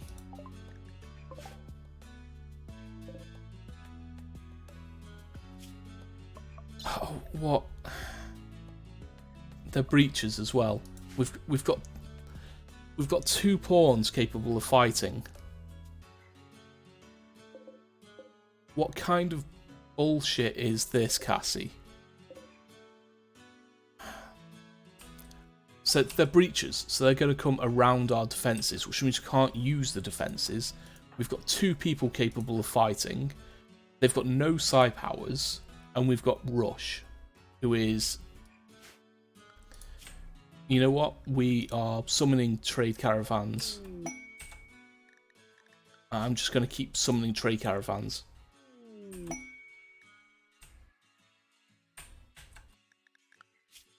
You know what? Let's get a third. Oh god, I saw that coming. Oh, Drongo and Raiders, welcome on in. Let me get at bloody Drongo. Drongo, well, thank you for bringing all of the friends over. Yeah, that was unexpected. But yeah, Cassie's on her bullshit. She gave us she forced us out of the colony to deal with a high psychic droner. We are severely injured. A couple of people are down. We're on our way home. We have 3 pawns in the colony currently because there were 24 pirates at the psychic droner, so we had to send a sizable force. And so our 3 pawns, we've got 2 melee pawns, which are Green and Zaf, and we've got a non-violent pawn, which is Rush. And then, on our way home, Cassie sends a Breacher mech raid. Because Cass is on her bullshit today. We have 2 pawns with no psychic powers, and they're breaches, which means they're going to go around our defences. Yeah, things are going well. So, Raiders, most of you, well, most, if not all of you, will know who I am. I'm Scarred Vulcan. I hang around in Drongo's community a lot. I play a lot of RimWorld. I'm a Northern English fellow. And, yeah, we recently hit 100 followers, which is great. And so, as a celebration, we're also going to be doing a Twitch-integrated RimWorld run, including all of our current mods. So it's going to take me a little time to get that set up, but I will be announcing that on Twitter. And yeah, it's going to be fun. Drongo, how did Minecraft go? I had my lurk set in that, so that's probably now watching me. And obviously I was there earlier. Did anything go wrong? And what I was doing when the raid came in is I have vanilla achievements expanded, which allows you to, well, you get points for completing achievements, and it allows you to redeem points. So what I'm doing is, because I have no forces capable of repelling a breach and mech raid, I'm calling in trade caravans to fight it for me. Ignore this because it's asleep and it's not harming the colony, so they're fine. They can stay there. So I've called in 3 trade caravans. We've got 2 from Eda and 1 from the Green Plains settlement. So I'm hoping that they can deal with the breaches for me. Now, we got lucky and 1 started here. These guys, they've got some guns, they've got some dynamite, so we'll see. But this is going to be a little bit of chaos. So let's go on it. We've got these guys who will make their way up here. and these guys will hopefully path into the mechs. And they've taken out a couple of the Scythers. They've taken out all of the Scythers. Okay, the dynamite works. Okay, that's better than I expected. I didn't expect one to take out that. So we've now got some traders. Yeah, that dynamite did some real work. I think their leader died, but let's get the cleanup set here. Okay, so we now have a couple of traders coming in. That's fine. We may be able to make some money. Combat supplier and 2 exotic goods suppliers. Pretty good. These guys are going to be asleep. A couple of them have got mental breaks. There's a couple of them who've got infections as well. Okay, who is our best social pawn out of you 3? It's Rush, our non-combat pawn. I'm going to wake you up. Come and speak to Howard, please. So this is the base currently. It spans from up here, which is where we got Lucky. The anima tree spawned up here. We've got a couple of nexus trees as well for dryads. And so this area we've got blocked off. We keep all our animals in here. At the moment we've got giant crowned silkies and a tetranogenic originator, as well as a nocturne sky eel. And we've got a bit of food production. Okay, so anything we want. This is a combat supplier. We've got a lot of weapons we can get rid of. We'll get rid of that pickaxe. Trash weapons can go. Breach antlers. Okay, we'll keep these pickaxes. That spear can go. We'll keep the chitin axe. Okay, trash range weapons. Okay. 10 of those can go, 10 of those can go. Get rid of the combat handgun. We'll get rid of the recurve bows and the atlatl. Throwing spears, atlatls, whips, revolver. We'll keep the carbine so we can repair that. Keep the semi-auto, hunting rifle, keep the grenade launcher. Charge SMG, frag grenades. Okay, bit of armour. No, can't really afford that armour at the moment. But that'll do. Bit of extra silver. So, Sappy is available as well. It's the exotic goods trader.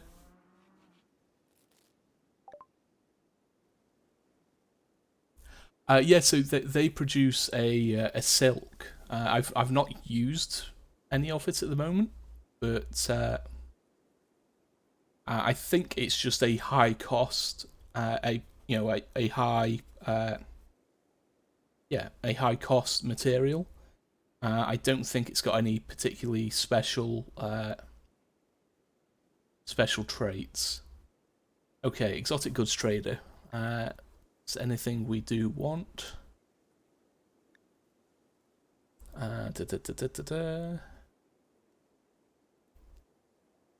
Skill trainer, no. The exoskeleton suit might be useful. Nothing really we can afford. We'll sell the elephant tusks. We'll sell the antenna because I'm not putting that in anyone. So we'll just keep that one simple. So we traded with Howard, we traded with Sappy, and the third one is up here, which is this. Yeah, the originators are really good. I do like them. It's the one I've got will probably be due to split itself into two soon as well.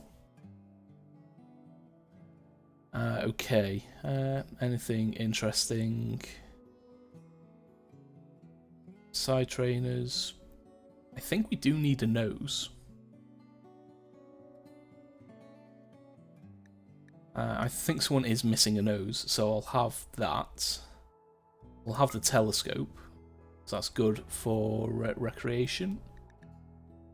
Everything else, we'll get rid of the cybernetic leg, because we're not going to be using that for a while, because that requires tier 4 or 5 androids, and we're a long way off on that. Is there anything we want to buy?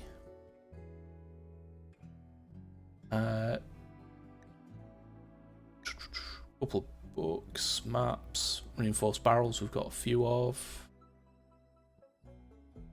We've got about 800 silver to play with. Let's buy the Glitter World medicine.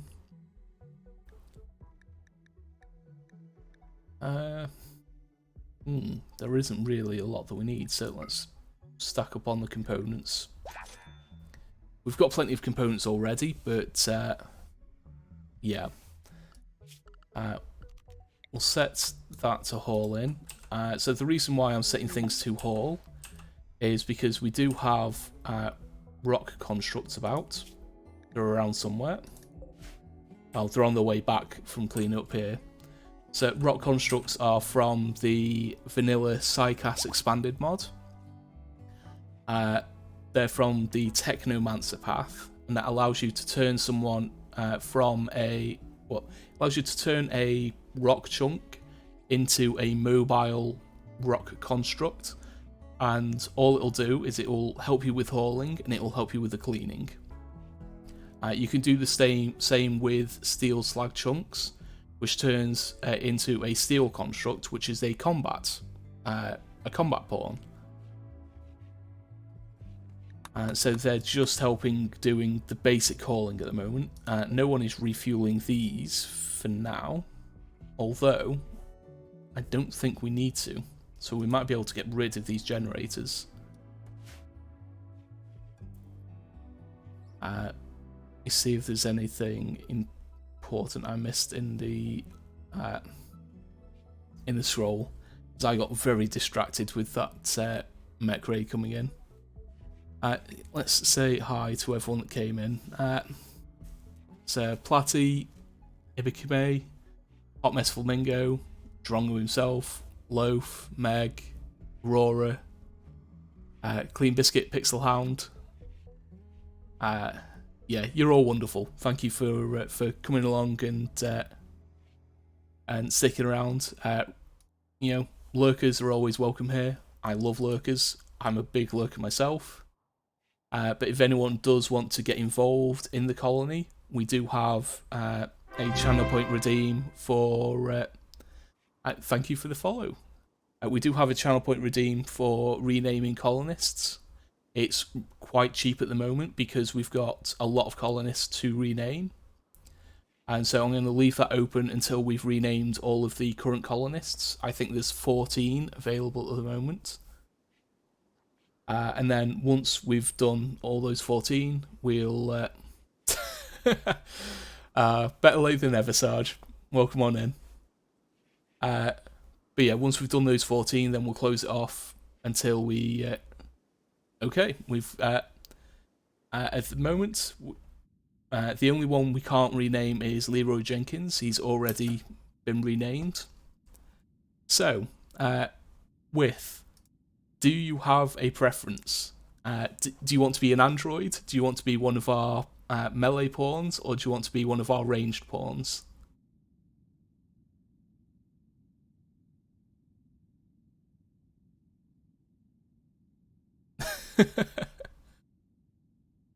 The most chaotic one. Okay.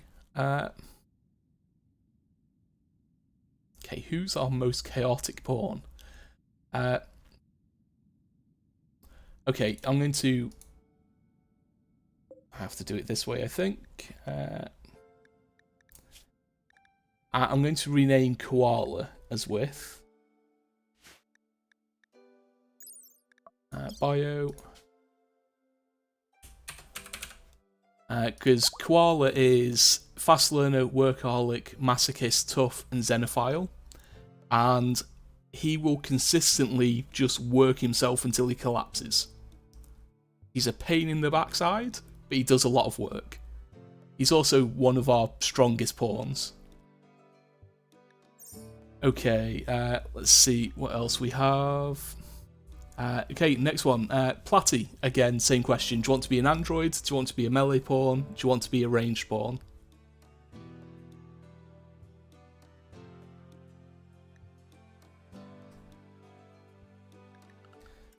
Pull up the redeems. That one's complete. Someone good with animals. Okay.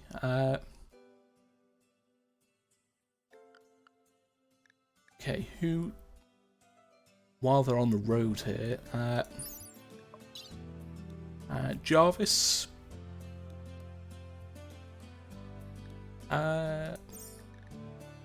Yeah.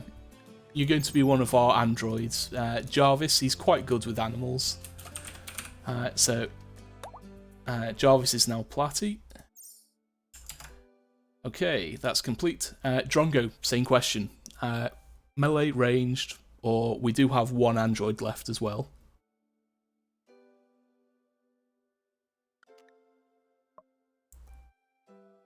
We do have a couple of well, we've got quite a lot of Psycasters.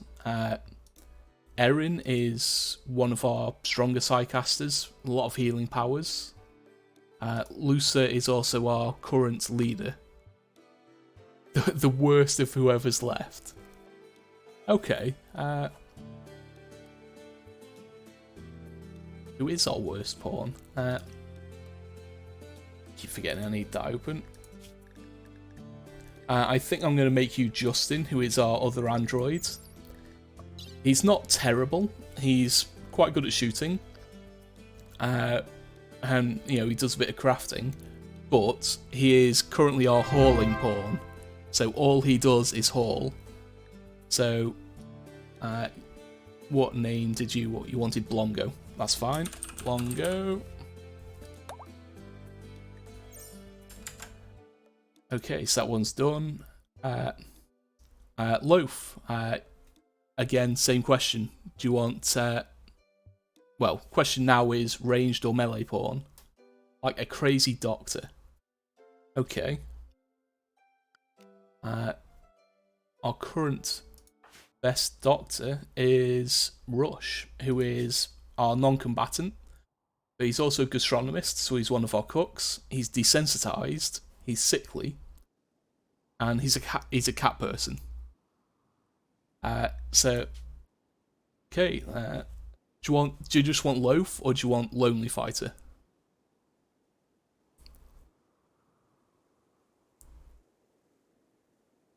Yeah, he's very good with food.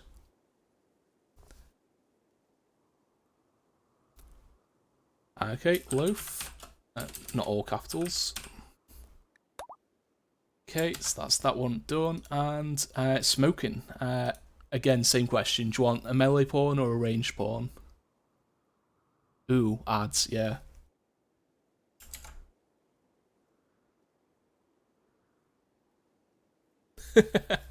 Yeah, it fits.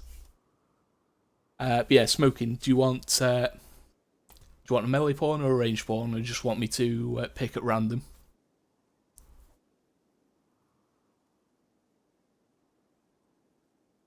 I can let things run for a moment now. See if we can get everyone back into the colony. So as I said, we were forced to go out to deal with a high psychic droner. Because the ideology that we're currently running is okay, Red Snail's dazed, is Tunneler, Psychic Focus, and City Builders. Psychic Focus, we have a heightened psychic sensitivity, which means everyone has 20% more effect from psychic events. So the high psychic droner was a minus 41 to our mood. So we had to go out and deal with it. But because we are city builders, We desire permanent bases, and we despise travel. So leaving the colony gives us a negative 30. So with the high psychic droner, that was a negative 71 mood debuff that we had while dealing with that droner. And so people, when they get back, are still going to have a negative 30 mood debuff because they travelled. So our mood is going to be absolute trash when they get back. Luckily, we do have a Psychic Soothe Pulsar in storage, and we can do a lot of rituals just to boost the mood a little bit. But things are going to be rough when people get back.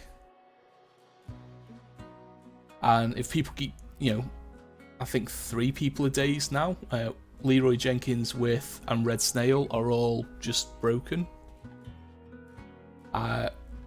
We are going to, let's make Zaf into smoking. Bio.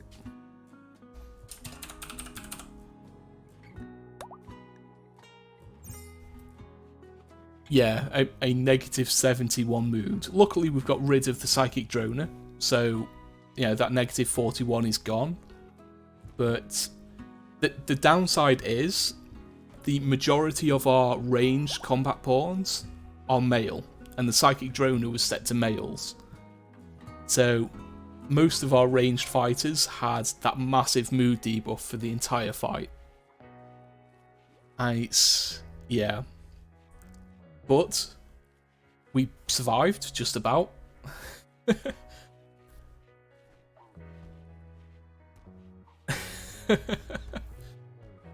yeah, it's going to be rough when people get back. But the good thing is, the colony's been relatively stable for quite a bit of time. So we have a huge food supply. We're not close to running out of any food. So we're not going to be reliant on people doing their work.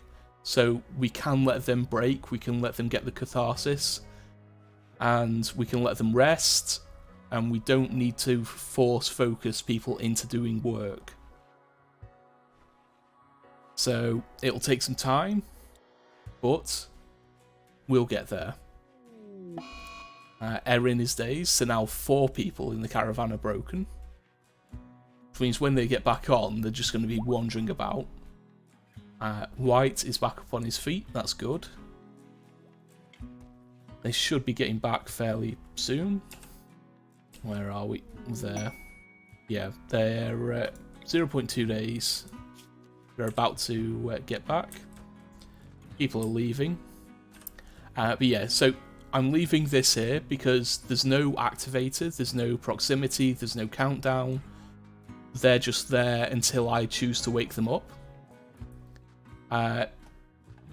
But because the walls are all the way around, it's relatively easier to deal with. And it's a climate adjuster set to -10. Now, it's currently 18 degrees C. That's including the climate adjuster. So I'm fine leaving that where it is, because 18 C is a comfortable temperature.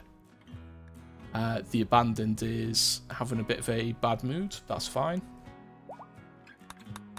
So I'm fine leaving this where it is until I'm forced to deal with it. But at the moment, it's all asleep, so I'm fine.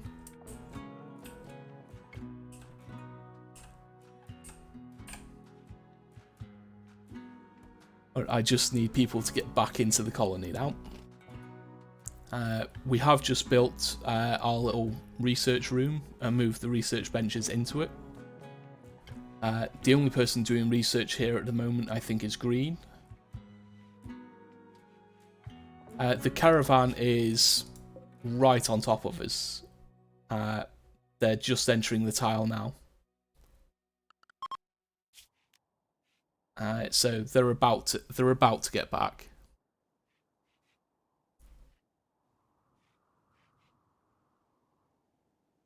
Oh yeah, I hate it when you get the large monuments that need building and you just can't get them finished. I don't have space for any monuments at the moment, so if I get some of those quests, I usually turn them down. Okay, that made me nervous, but that's fine. The increased mech presence I can deal with for the moment. Okay, Yuso needs rescue. Green before you... not green. Who's coming in? With Erin, Leroy, you're broken. Nana, you're fine. So, rescue Yuso, please. So, we've got a couple of broken pawns. Unfortunately, Erin and Leroy Jenkins are the pawns with our healing powers as well. So, we just got to hope that they sort their moods out soon. Red Snail is going to bed, that's fine. Okay, yeah, Friendly Kitten, do you want one of our ranged pawns, one of our melee pawns? Or do you just want to have a look at who's available? You want a pew pew pawn, okay. So shooting pawns we have available. We do have Lucer. Lucer is our current colony leader because we have psychic focus. Okay, I'll give you Lucer then. Lucer is one of our... okay, Yuso's gone catatonic now as well. Wonderful. Lucer is our currently colony leader because we have psychic focus. So our leader is our best Psycaster. So let's set Friendly Kitten. So Lucer is one of our better pawns. She does shooting, cooking, plants, animals. Does a lot of things, to be fair. Quick sleeper, fast learner, big boned. Big bone means she damages things occasionally when she sits on them. But she's also a level 25 Psycaster. She has fire powers. She has Archon, which means she's got Word of Trust and things like that, and linking powers. She's also a Night Stalker, so she's got some stealth powers. And she's also a max level Herald of the Black Hive, which means she can summon Black Hive insects to fight for us instead of against us. So she's one of our strongest pawns.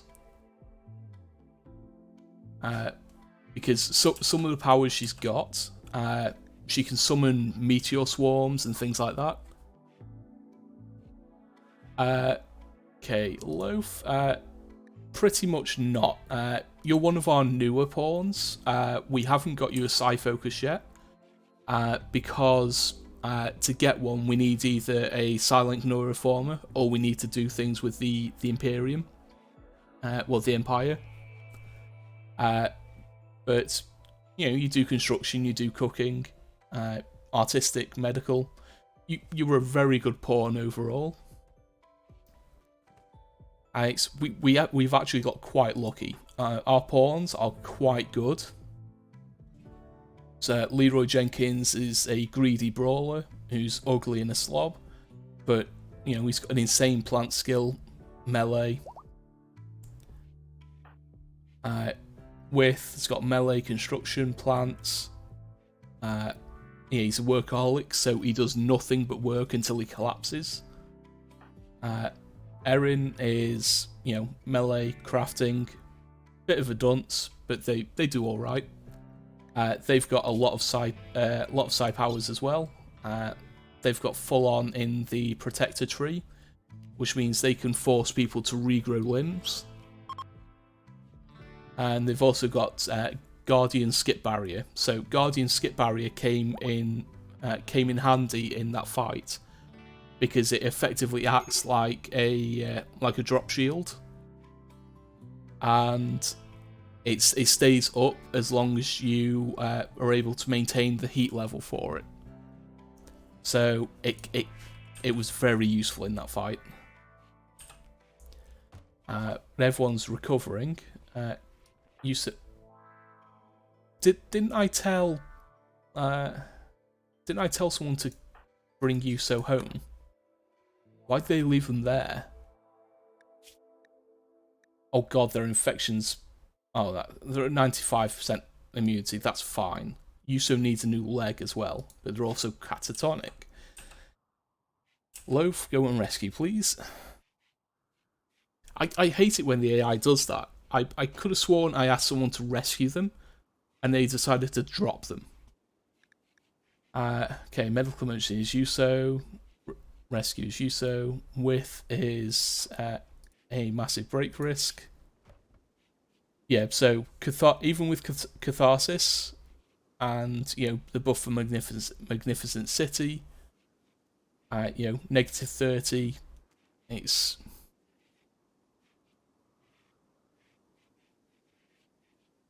Yeah, it's... I don't see... If she was a rebel and I ordered her to do something, then I could understand her not doing it. But I don't know why she just didn't. Okay, this Muffalo is bleeding very, very slowly, apparently. I'm fine letting it bleed out, though, because it's got some... Oh, we'll get the elephant tusk back. But yeah, I'm fine leaving that to bleed out. They're not waiting for it, are they? No, that's fine.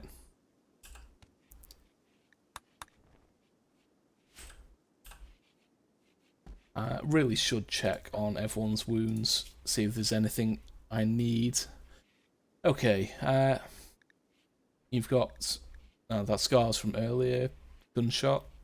Okay. Erin's got no permanent wounds. Yuso needs a leg. Chitin still needs an eye. White needs a finger. Green needs a lung and a toe. Smoking needs a nose. I knew someone needed a nose. We'll assure your safety. The Abandoned didn't lose anything. Nana didn't. Blongo is fine. Platty is rusted, so needs a bit of fixing. Red Snail is fine. Friendly Kitten is fine. Loaf is fine. Okay.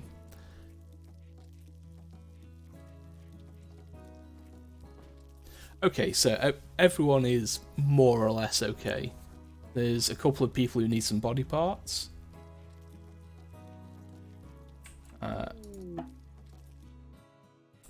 Okay, the animatry is ready to link.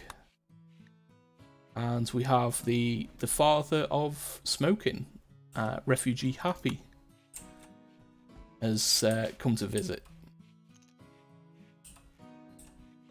Okay, it was usually Red Snail who would be doing the work on Platty, but With's getting it done now. What I want to do is we can set everyone back to herbal medicine.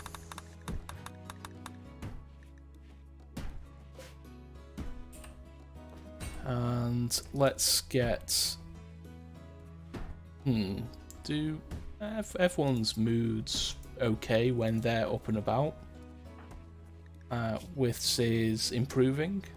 Yeah, we'll save the Psychic Soothe Pulsar. Yep, no worries, Smoking. Enjoy the lurk, and I'll see you later. Yeah, no worries, Friendly Kitten. If Zim does want to go for a walk in the rain, I'd be impressed. But yeah. So for anyone that is here, as I said when you came in, we hit 100 followers yesterday. So what we're doing is we're going to be doing a Twitch integrated RimWorld run. We're going to be taking the current mod list, and I'm going to be integrating Puppeteer and Twitch Toolkit into that mod list, so it'll be a heavily modded playthrough. It's going to take me a bit of time to make sure it all works properly, but once it does, we're going to be doing 4 or 5 streams of Twitch integrated RimWorld, where we'll be starting with... we'll probably be starting with Rich Explorer. We're going to be doing Randy Random, and we're going to be doing losing is fun difficulty, just for the increased chaos. And yeah, that's as a celebration for hitting 100 followers. It's going to be fun. I'm looking forward to it. We do have a sub goal as well for the month. We're currently at 5 subs. If we can hit 10 by the end of the month, then I'm going to commit to doing a community stream, community games night. Not sure what we're going to play yet, but if we hit it in November, we'll do a community games night where we'll play a lot of games. And yeah, if you haven't seen on Twitter, yesterday was a bit of a wild ride. We also received a sponsorship offer for a game that I have played before. It's a mobile game. So I'm going to get that set up. We're going to have a couple of sponsored streams. I would really appreciate it if people could come in, check out the game, and help me out on that. I have bills to pay, so it would just be helpful. It'd take a bit of stress off myself. But yeah, everything is moving. It seemed like yesterday everything just decided, right, we're going to go forward very fast. And yeah, it's a wild ride. I didn't anticipate we'd be at 100 followers this early, but the community is amazing. Slay retweeted a tweet I put out about us approaching 100, and we just had a small little flood of people to throw us over the line, and by the end of yesterday, we're at 104 followers, and yeah, I'm just having a lot of fun with streaming at the moment. Okay, what are we going to research? I think I want to go drug production, and then we're going to go into medicine production, I think. As medicine would be useful to have. Well, more medicine would be useful to have. But at the moment, I think we just need to let people recover.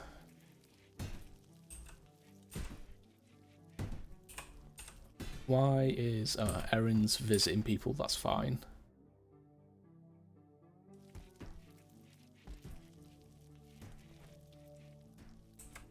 But yeah, so this is the current base. The setup is very familiar to anyone that's watched Drongo play RimWorld. It's very similar setup. I tend to place a lot more airlocks around the base, usually every intersection, just because I like to make sure things are isolated. We do have a Sonic Infestation Repeller, which I picked up last stream, because the first thing that Cassie did last stream was to send a large infestation, which damaged a large portion of this area of the base. And I'm sick and tired of Cassie just sending infestations at us. So this will reduce the risk of infestations coming in, but it will increase the risk of just giant herds of insects wandering onto the map to come and eat us. But I'm confident that we can defeat insectoid raids that come in through the defences. Infestations are always a little bit more of a risk, so I'd rather insectoids outside the base than insectoids inside the base. How close are you to... Okay, you're not close to dying. You're recovering. That's not fair. I was hoping it'd die. I'm not going to kill it though, because Ida's one of our better relations. Yeah, I've had a couple of Black Hive raids, We've got our insect chitin here, so we've got 755, nearly 800 black insect chitin. We've used some of it as well for clothing, which probably needs repair at this point. But yeah, the black hive insects are rough. But that being said, the roughest thing we've had to deal with was an advanced mech raid that destroyed most of this area and forced us to fall back to here. We had to really use all of our psycasts to get them down. Is we've got our psycasts spread about. So Leroy Jenkins has Frost Shaper and Protector. With has Technomancer and Warlord. Technomancer has the Haywire power, which allows you to force mechanoids to fight themselves rather than you.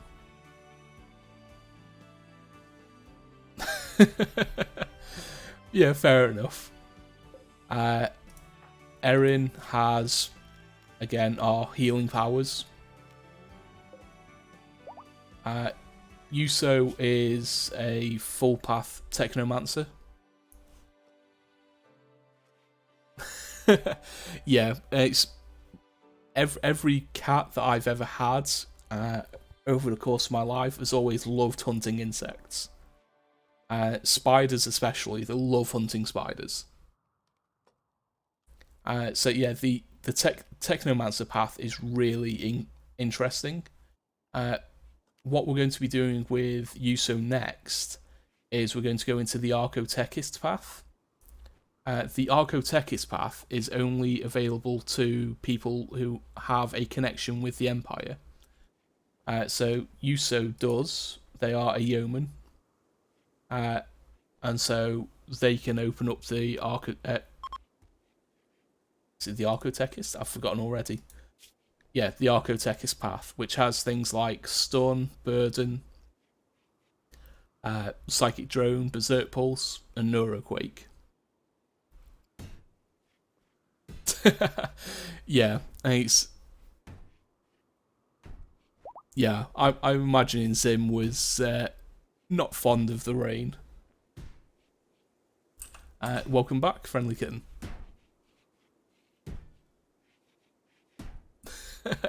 Yeah, they would have, definitely. White looks like he's still... he's at 50% health. He got real shredded by that frag grenade.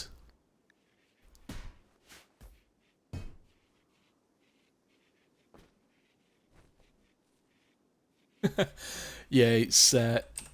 in general, every pet I've had has hated the rain. My mum's cats... most of them are, most of them spend a lot of time outside as well as inside, but it's been raining almost consistently for the past 2 weeks, and so they've just been inside permanently. Yeah, no worries, Friendly Kitten. Have fun playing with Zim, and hopefully you can wear him out a bit. Either you'll wear him out or he'll wear you out. It's one of the two.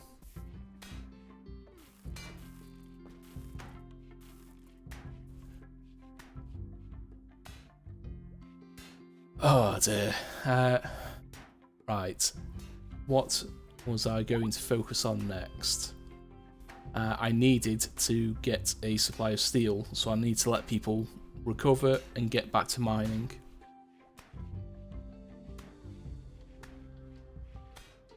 So I think most people would enjoy a place with little to no rain. It's I know myself, I'm okay with the rain. It's the changes in air pressure that kill me. So as long as things stay consistent, I'm okay with it. But when the weather's constantly changing, like it is in the UK, it really absolutely destroys my joints. I just like it to be consistent for a little bit, please. Whether it's cold, whether it's warm, I don't mind. Although I prefer cold because it's easier to keep warm than it is to cool down. And it's, you know, I can always wear more layers. There's a limit to what I can take off. And it's, people might get offended.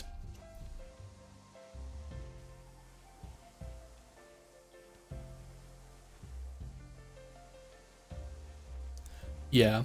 So the rain really helps me feel creative, because when I was younger, whenever it was raining, my grandma would take us all out into the conservatory, and we'd sit, listen to the rain, and do arts and crafts. And so it's really stuck in my head that, you know, the sound of rain, the smell of petrichor, things like that, that really, you know, links into my brain as when it's like that, that's the time to be creative. Yeah, and our temperature range this year has been insane. We do have an advert starting in 30 seconds. So I have the ad manager set up to do 90 seconds of ads every half an hour. So that turns off pre-rolls for anyone coming into the channel, because I hate pre-rolls, the worst thing in the world. So yeah, I advise, you know, get up, have a stretch, grab a drink, rest your eyes a little bit, and take any meds that you need to. And I shall see you in 90 seconds.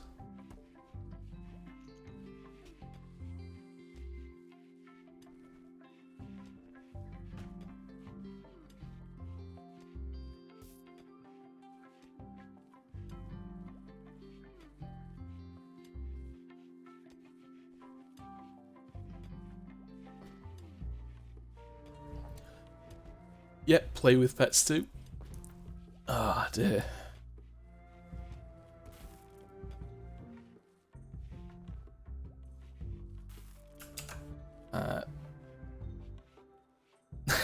Okay, fair enough. You're immune to ads. While we're in the ad break, let me sort out my lurks, since my lurk is now on me.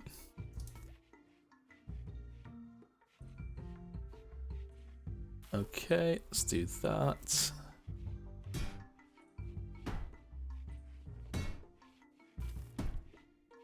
And we'll do that. Okay, that's everything I need to do, I think.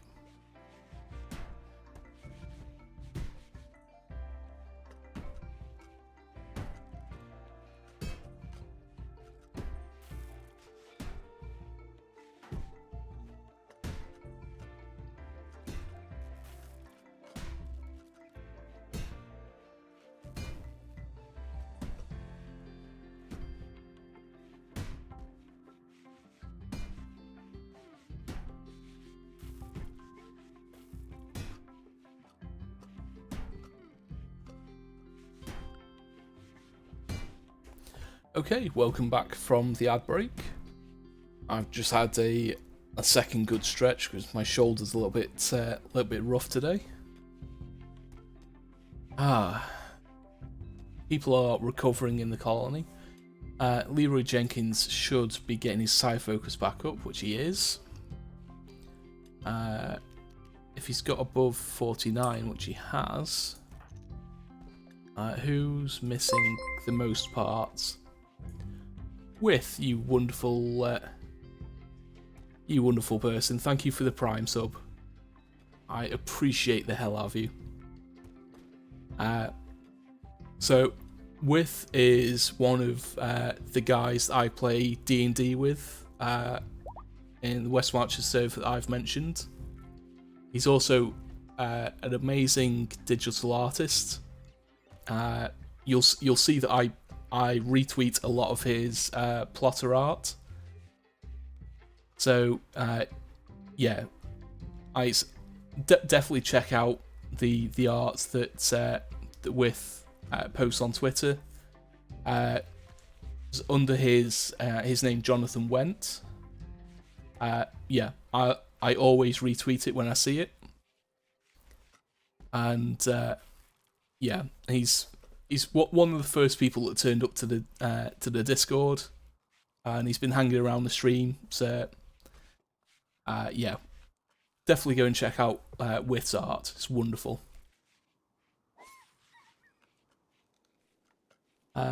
Falkirk when it's 31. Yeah. Oh yeah. When it gets warm in the UK, we'll strip everything off. That's just what we do. But yeah, the temperature range this year for us. I mean, where I am, we hit 39 degrees C in the middle of summer, and we're anticipating getting down to around -20. Because whenever we have a really bad summer, we have an equally bad winter. And the last time we broke records in terms of heat in the summer, we got up to about 32 degrees, and that same winter we got down to -20. And I mean, down south in London, they hit 41 degrees C this year for the first time ever recorded in the UK. And that's an insane temperature. It's and that was the air temperature, and then you have to think in London it gets a lot hotter than that because the buildings just trap in heat and reflect it. I would hate to live in London when it gets that hot. I'm happy living in my quiet little market town, but yeah, when we hit 39 degrees, I was absolutely melting. Because anyone that knows the UK knows that our buildings are built to trap heat in, not to let heat out. We're built for insulation, and yeah, we don't have AC built in anywhere because we don't need it. Well, we've never needed it before. We might need it now.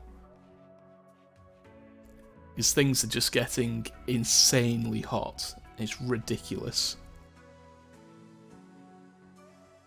Yeah, and it's because you don't expect to get temperatures that hot in Scandinavia. I mean, Scandinavia's climate is, even colder than ours. You're a bit further north, especially the north parts of the countries. And so we build everything for heat retention.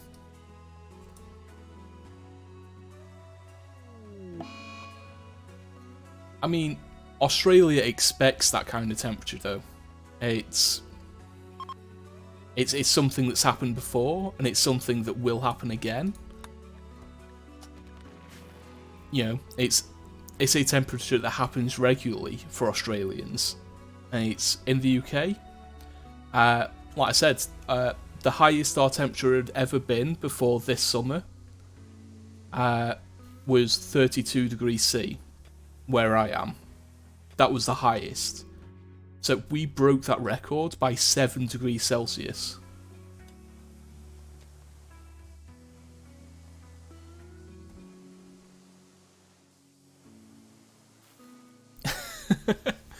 Yeah. Oh yeah. As soon as we get, maybe an inch of snow, our country grinds to a halt. It's ridiculous. But again, it's because we're not prepared to deal with the extremes in weather. We used to get really bad winters.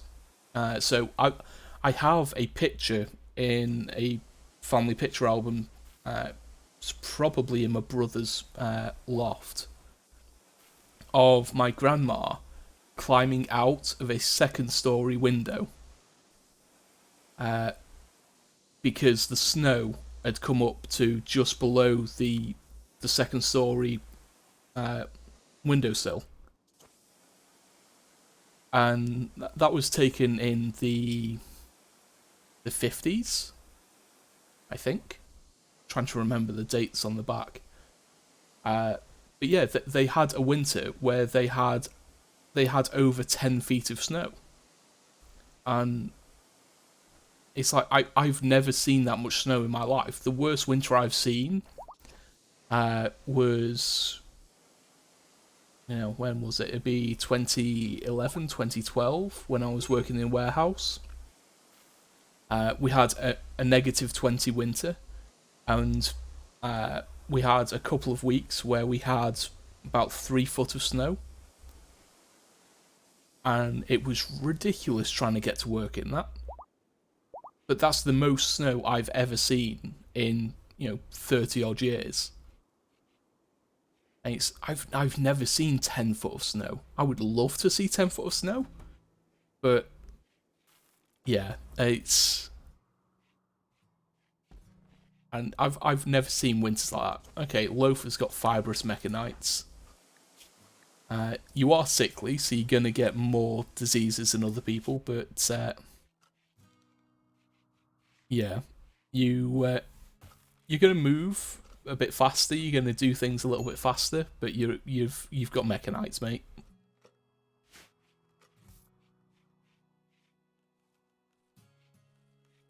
Yeah, I would love that. Maybe once or twice for the novelty. Because, like I said, I've never seen 10 foot of snow. But I can't imagine living through it regularly. I will try and catch a Simisage. Poke catch. Yeah. And that's the thing as well, because I've got a cousin who lives in Australia. He came to visit. When was it now? Be 2014, and he'd never seen snow before in his life. And keep in mind, 2014, he would have been nearly 20. He would have been nearly 24. And, he'd never seen snow in his life, because he'd been in Australia his entire life. He was born and raised around Perth. And, yeah, it's his winter, it was relatively mild.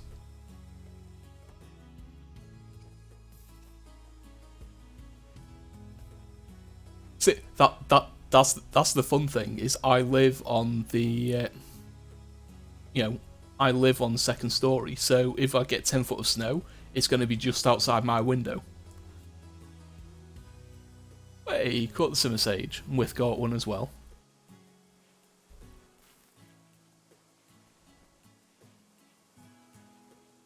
Yeah, see, I remember more snowy winters when I was a kid. In the 90s, but we had a couple snowy winters in the early 2000s when I was still in school. I remember one. It'd be 2005 when I left school. No, 2005, 2006, just after I left school. There's me and a group of friends. We had a particularly bad winter. And at the time I was doing sixth form, which is our post-secondary education. Lots of love, welcome on in. Thank you for joining us. But yeah, we were doing post-secondary education, and we decided to skip class, and we went to our local golf club, and we built an igloo out of snow and ice over the 18th hole. And it was, the igloo was still there several weeks later, because it was just consistently frozen for several weeks. And yeah, that's one of the worst I can remember from growing up. But since the mid 2000s, we've had mostly mild winters, apart from the odd one here or there.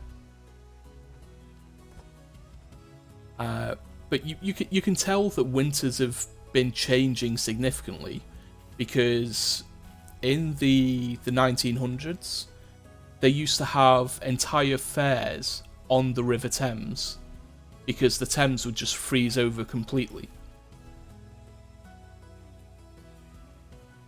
Winter is definitely coming, yeah. It's getting a lot colder, it's getting a lot wetter. It's, yeah, it's definitely coming. Okay, there's a few things I need to do. We need to give smoking a nose. So install nose. Just come and jump in this bed and we'll get Loaf to give you a nose. So we're going to have Loaf do it because in addition to being our best medic, they've got enhanced manipulation at the moment because of the Mechanites, which means they'll have a better chance of not fucking it up.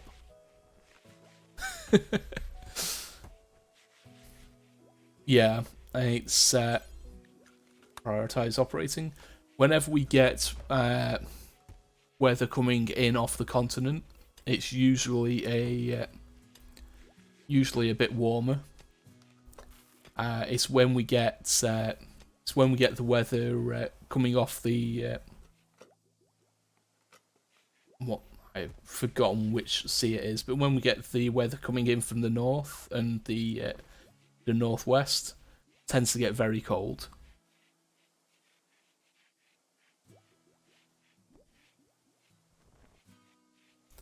Yeah, I've given up trying to predict the weather. Because, you know, even our professionals can't predict the weather in the UK. And I always say that, you know, if they say it's going to be sunny, then prepare for rain. If they say it's going to rain, prepare for rain. It's as long as you prepare for rain in the UK, then you're going to get it right 75% of the time. Because we'll have days where we'll have every single season in a single day, and there's just no preparing for it. Yeah, it always makes me chuckle. Although in the UK you can attribute that to the bankers as well, because you know the bankers get their job wrong all the time. You know the economy crashes and they still get massive bonuses. But the outrage at the government's latest round of tax cuts have forced the government to reconsider. So they're no longer going to cut tax on the super rich. Because the tax cut that they proposed, that they were bringing in, was going to give a tax cut of £55,000 to people earning over £1 million. And that same tax cut would have been worth about £5 to someone on minimum wage. It's like, yeah, there's a cost of living crisis. Stop making the rich richer. Try and help regular people. But it's been so bad for the government recently that recent polls of people's voting intentions show that the Conservative government could go from being the majority party to having virtually no seats in Parliament. That's how bad the trust in the current government is. And they could lose. They're estimated to lose something like 300 seats in Parliament. It's a complete and utter decimation of the party. And it's so bad that they wouldn't even be considered an opposition party. So the government usually flip-flops between Conservative and Labour. You know, being in currently we have Conservatives as the government and Labour as the main opposition party. But if those polls are right, and the Tories lose that many seats, they wouldn't even be a party. Yeah, oh yeah, the Reagan era government tried trickle down economics, and it was monitored for 50 years in the States. Trickle down economics does not work, because the theory behind it is you give money to the rich go out and spend that money, which trickles down. So the rich go out, they go to restaurants, they buy cars, they buy this, they buy that, which puts money back into the economy. And then those people have more money, they spend that money, and then other people have money. But it doesn't work like that, because you give money to a rich person, they hoard it, they don't spend it, because they've already got everything they need. And so you give money to the rich, it doesn't trickle down because they're not spending it. If you've got things that you need, you're not going to spend money, you're going to save it. So giving money to the rich will never work. You need to take money from the rich. Exactly. One of the things that frustrates the hell out of me is the government and the media are currently trying to focus the working class people's fury on themselves. They're trying to get working class people to focus on, oh, but we're tightening the rules on benefits, we're tightening this, we're tightening that. They're targeting the poorest in the economy.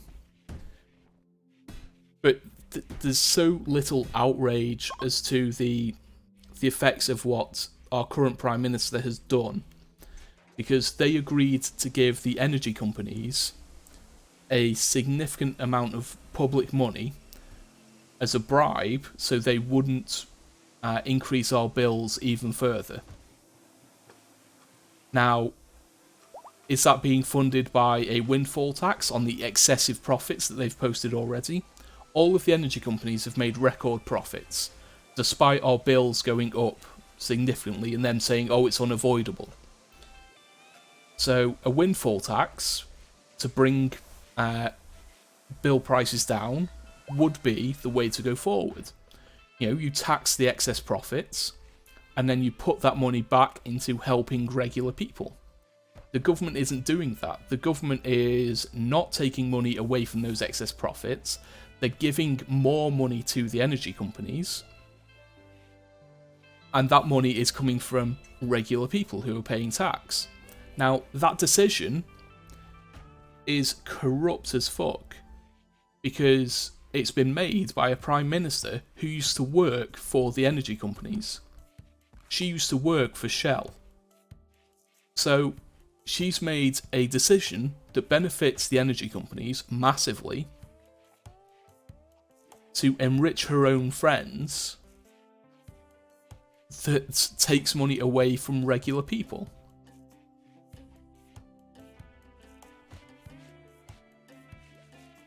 Yeah, it's my gas and electricity bill this time last year was about £100. It's the gas and electricity bill that went out yesterday was £201. And it's only that because I negotiated it down to that. If I had let them just take what they wanted me to pay £257 a month for my gas and electricity for a 2-bed apartment that I live in alone. Now, I used to work in the energy sector. I did so for 3 years as an energy portfolio manager, so I know how to manage my usage, I know how to reduce my usage, and I know that even with the increased prices that they're running at the moment, my usage is still less than £100 a month. And yet they want me to pay over £250 a month. It's ridiculous. And the fact that the government isn't doing anything about it,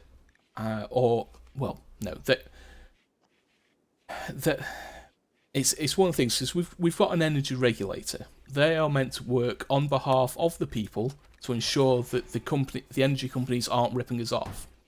They have a price cap. So the average home should not spend more than this price cap. But it's not really a cap when they increase that cap every 3 months. It becomes a meaningless gesture. And they increased it in July. It increased again on the 1st of October. And the government has bribed the energy companies to lock it in at a higher rate. So it used to be something like the cap was, for an average home, was £1,800. The cap now is £2,500. But it's not really a cap, because they're going to look at that again in January. And that cap will likely go up again in January, because the regulator that's meant to protect the consumer isn't. And they can't say it's because of increased costs and this and that and all this, because the wholesale cost of gas is no higher than it was this time last year. And the wholesale cost of electricity, again, is no higher than it was this time last year. So why are prices doubling? It's because they want to make excess profits. And that's all public information. They can't hide when they make excess profits, because they have to declare it. So it would make me depressed if it didn't make me so fucking angry. It really is a dumpster fire. So the energy markets is something that gets me really fired up, because I really enjoyed that job. And it pisses me off, because I know people at these companies. I know some of the decision makers at some of the energy suppliers, because I've met them, and they are the worst of the worst. I hate them with a passion.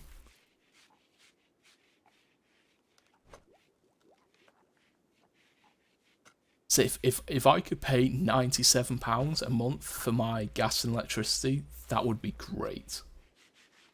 Right, so that's roughly what I used to pay this time last year. But in 12 months, they want 2.5 times that amount. It's all just going into profits. It's going into shareholder bonuses. It's going into staff bonuses. And why? God, I forgot to take off that recurve bow thing.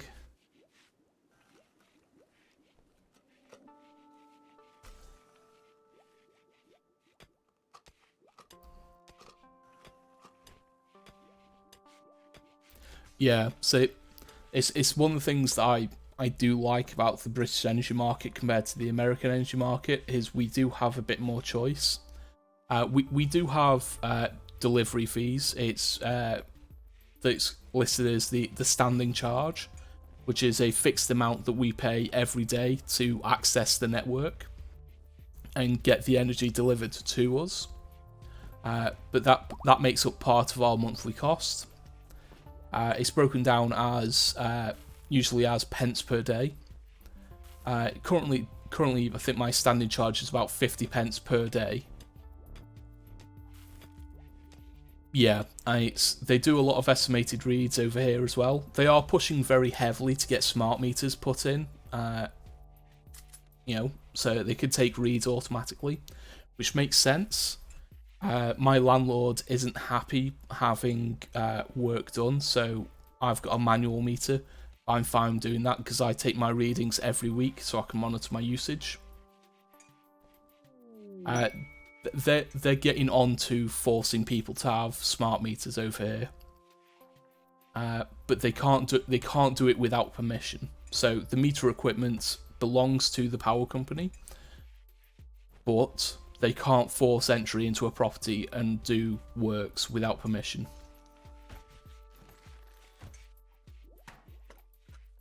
Yeah, it's they're reasonably. So smart meters are they're not bad, but they do go wrong. They can have glitches, and trying to argue that the smart meter's wrong, the companies don't like.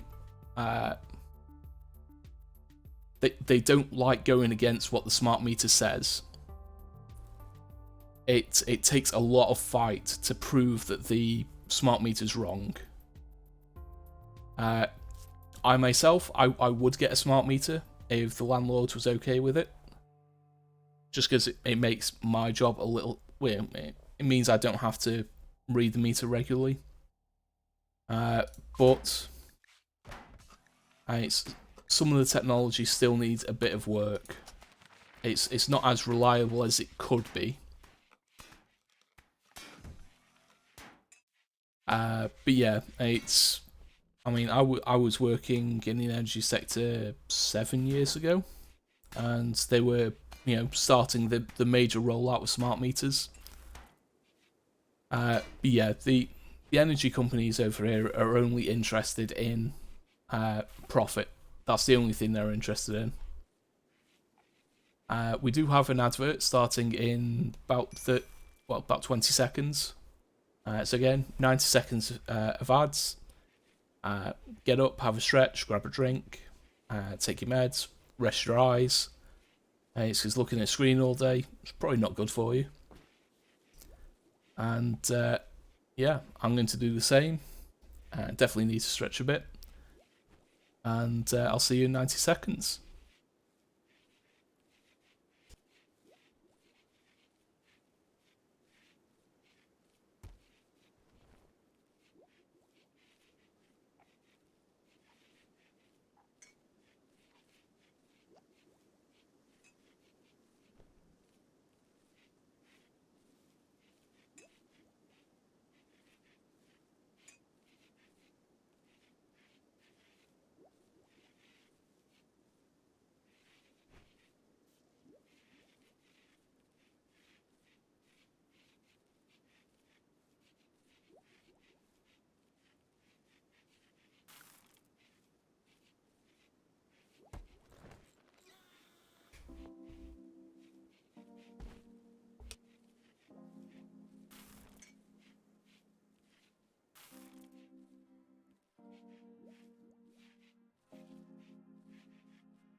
Yep, definitely time for a brew.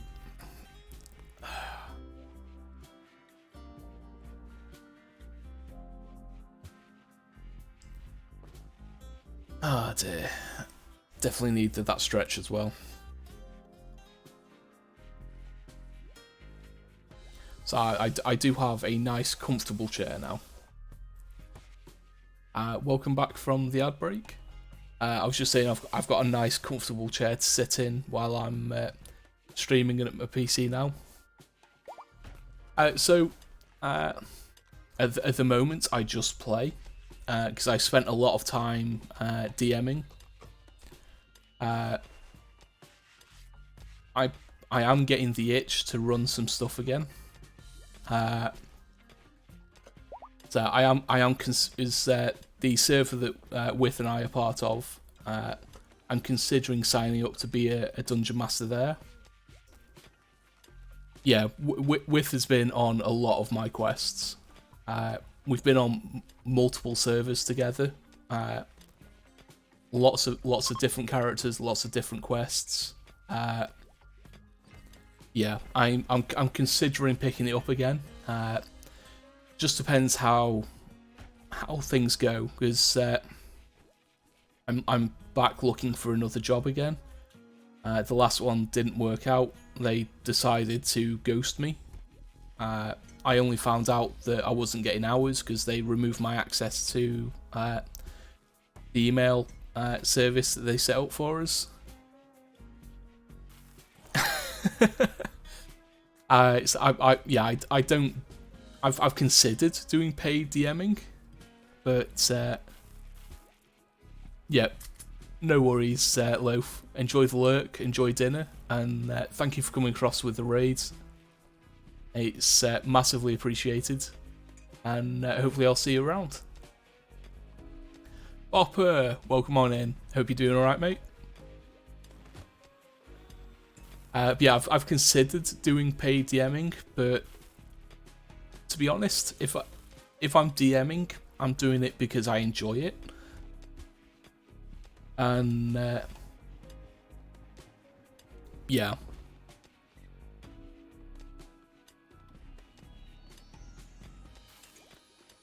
But yeah, it's I'm definitely getting the itch to start DMing again. But I'm having good fun in the current server that With and I are part of, because I've got 3 characters there, so I've spread myself out between them. I've got a half dragon Knight, I've got an undead Death Knight, and I've got a cyborg assassin. Yeah, it's so what happened was I started work with them. I did the training, all went fine, got everything set up, and then my internet dropped out because someone damaged the line by doing groundworks without getting a survey. And so my internet was out for a week while the line was replaced by the company that does all of the that manages all of the groundworks.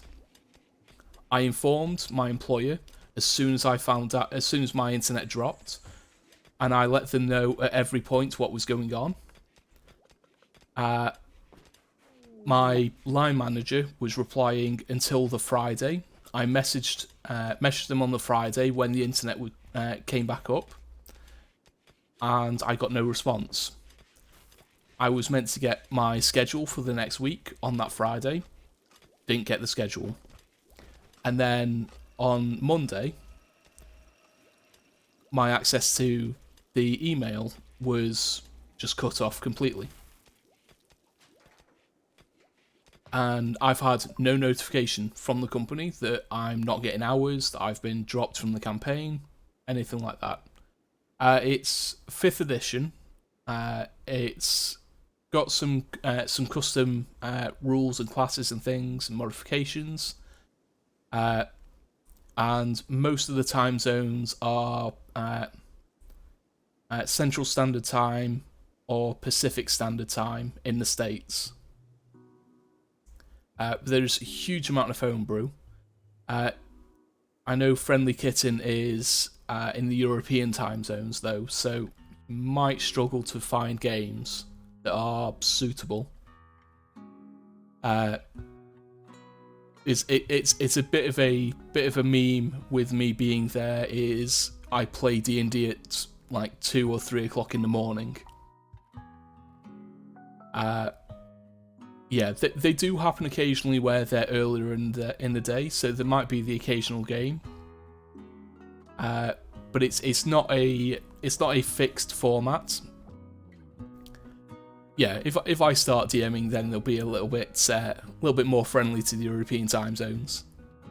But yeah, there's no fixed format because it's West Marches style server. So unless it's a longer quest line that's being run, you'll be playing with different people almost every time. Different characters, things like that. Yeah, I know Bun doesn't play much either, because, like I said, he's Filipino, so he's a little bit outside of the time zones as well.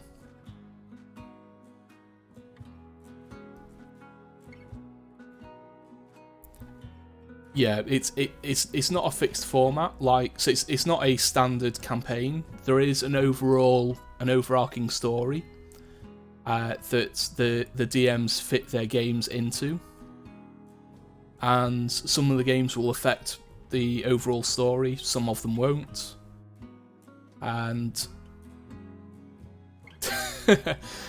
yeah, you've got a fairly chaotic brain, but it's a lot of fun. But yeah, it's even if you don't play, there's an observer role. So if you do want to pop in, I can grab you an invite link and I'll drop it across to you. You can drop in. You can have a look around. You know, get to know a couple people there. See if it's something you might be interested in. It's always worth having a look.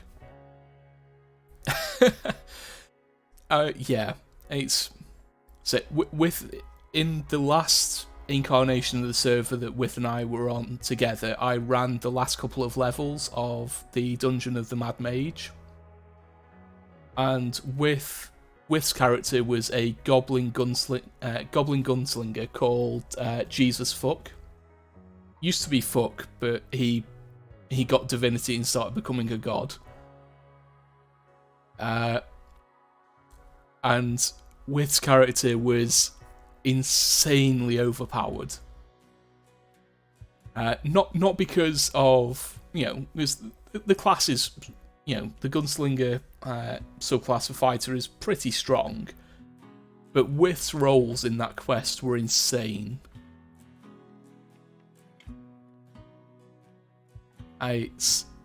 There just seemed to be nothing I could do to curb Jesus Fuck's power in that quest. But it was at the point, because I knew they were strong, but I had to double the strength of every encounter. And even that wasn't enough. Yeah, you were critting in every single round, if I remember right. It's yeah, it was so much fun to run though, because I ended up running. I think there was 6 of you on that quest. Running for 6 level 20 characters is insane. It's a lot to work on. Okay, we've got a couple of little open areas. You just need to do poker catch. But yeah, it's running for poker catch. Running for 6 level 20 characters. It drove me nuts. Although I think Jesus Fuck was actually the lowest level out of everyone there. So I think you only hit level 20 at the end of the quest.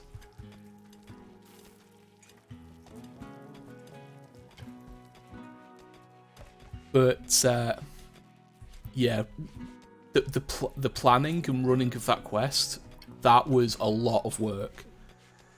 It's because if I had ran that quest as it was written in the Dungeon of the Mad Mage, you guys would have done that in one session.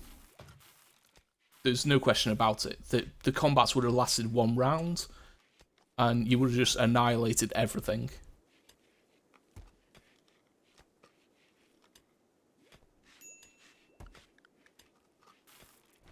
So I'm relatively open to whatever when it comes to starting level. I mean, the West Marches server currently starts at level 5, which allows people to get straight into the main meat of the characters, gets them gives you a chance to build the identity a little better. We've previously had iterations of the server where you started at level 3. I've been in campaigns where you start at level 1. I'm fine with them all. Although I do like starting at level 3, because that means everyone gets their subclass, everyone gets a bit more of their class identity, and so it just helps you define the character a little more. Whereas starting at level 1, everyone some people get their subclass, some of them don't. So some classes just start feeling a little generic at level 1. Whereas level 3, you get just a bit more of that identity. But one of the things I do want to do, I'm working on plans on how to do it. So I do want to do some TTRPG content on stream. Not sure what I'm going to do, whether it'll be character builds or things like that. But I do have 3 TTRPG projects I'm working on. I have Storm and Sunder, which is my subclass. Well, it's my supplement. Currently subclasses, but we'll have sample characters for those subclasses, and eventually we'll have art for them as well. So that's the main meat of what I'm working on currently. I'm working on finishing the Ranger subclass. There's a lot of work going into that because base Ranger sucks. And trying to make it better is not great. I've also got Creatures and Critters, which is what I'm releasing on Ko-fi for supporters, which is, creature stat blocks. I've got a few that I'm working on that will be released soon on that as well. And then I'm also doing Heroes and Heartthrobs, which is going to be pre-gen characters. Yeah, Ranger's a drag.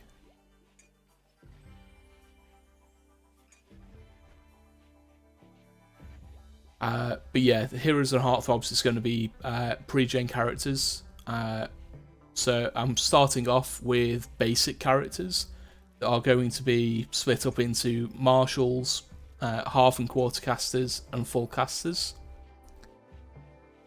And from there, they're also going to be split into basic and advanced characters. So basic characters are going to be built purely using the Player's Handbook and Xanathar's Guide to Everything.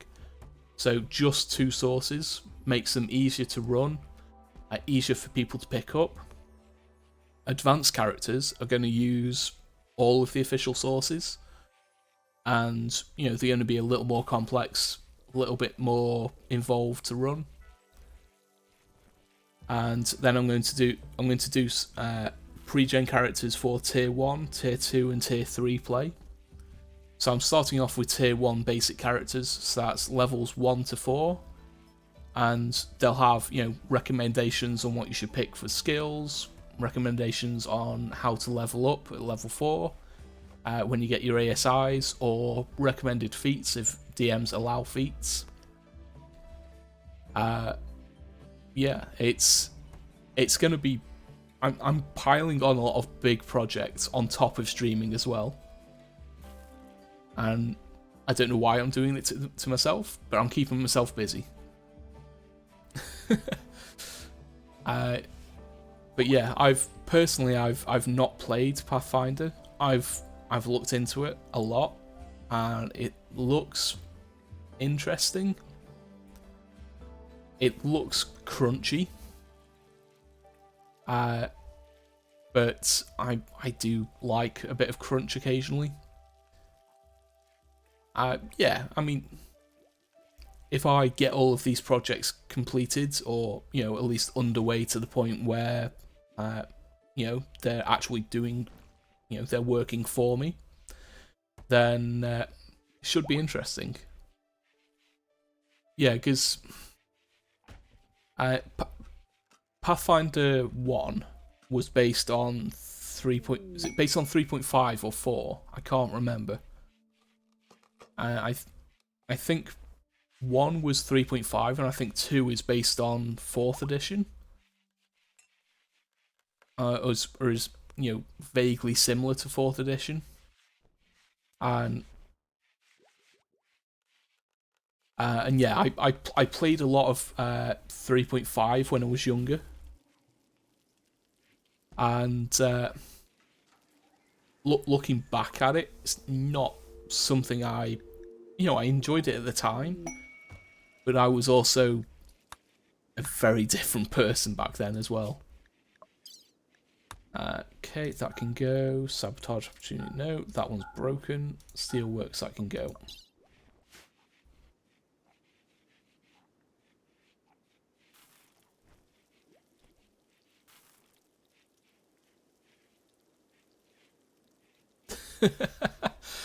$150 teleportation and a spell called Decapitate.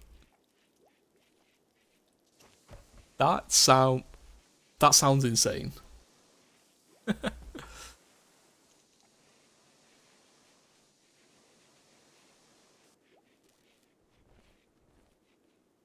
So what one of is I do a lot of theory crafting for 5th edition, obviously because I'm doing a lot of characters. One of my favourite things that I've ever played was a warlock.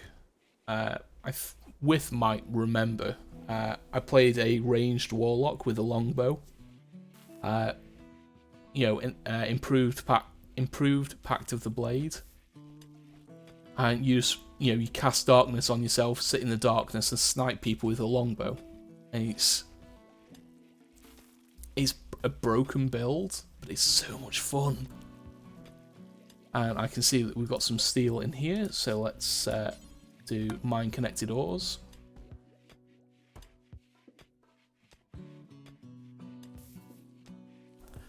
And that was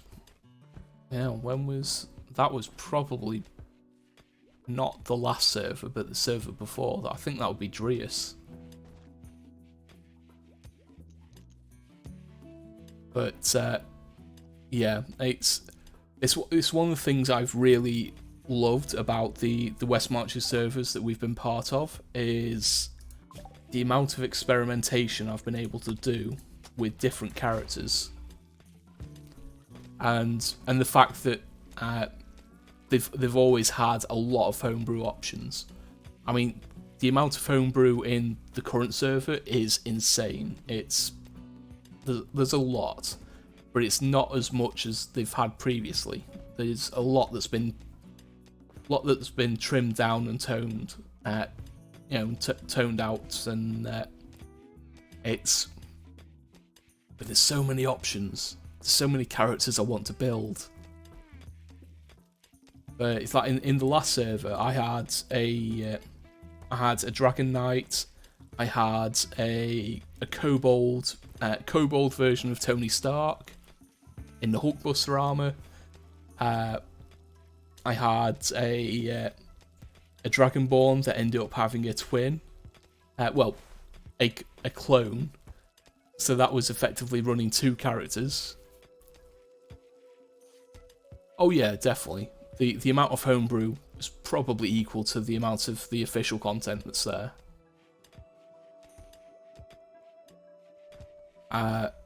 Yeah, it's so much fun. Yeah, that's the thing. It's any TTRPG can be whatever you want it to be. Homebrew isn't just a D&D thing. It isn't just a Pathfinder thing. You can build your TTRPG any way you want to.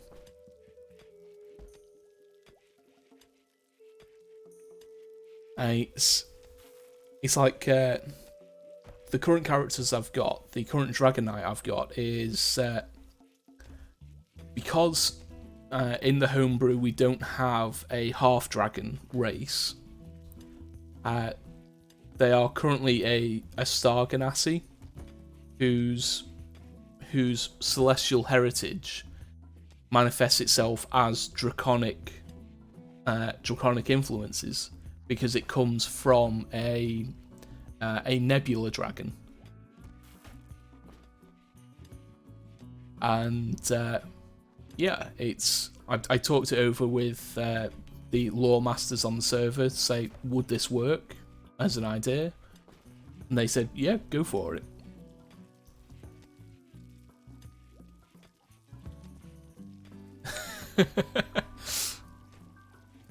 Yeah, it's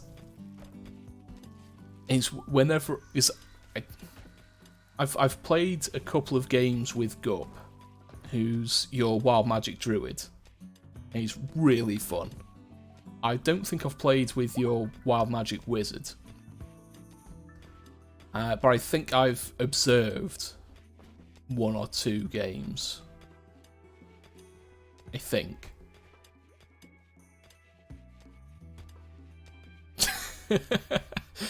Oh dear.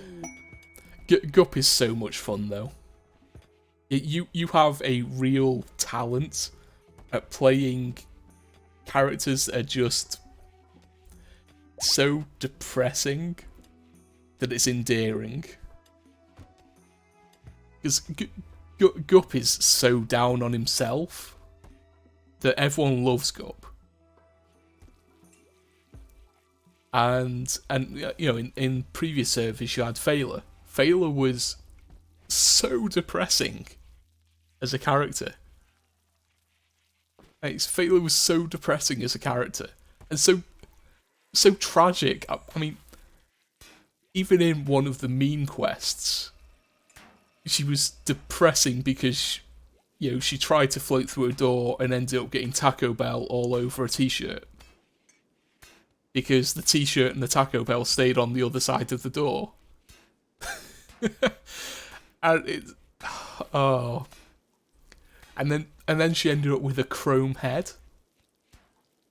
It's just the sheer amount of chaotic shenanigans.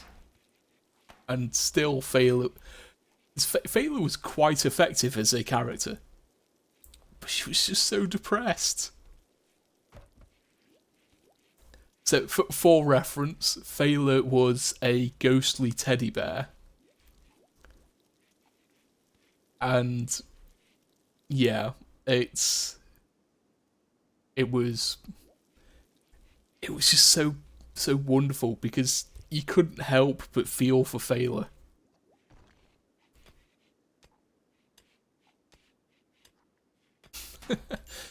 Oh, there's... Yeah.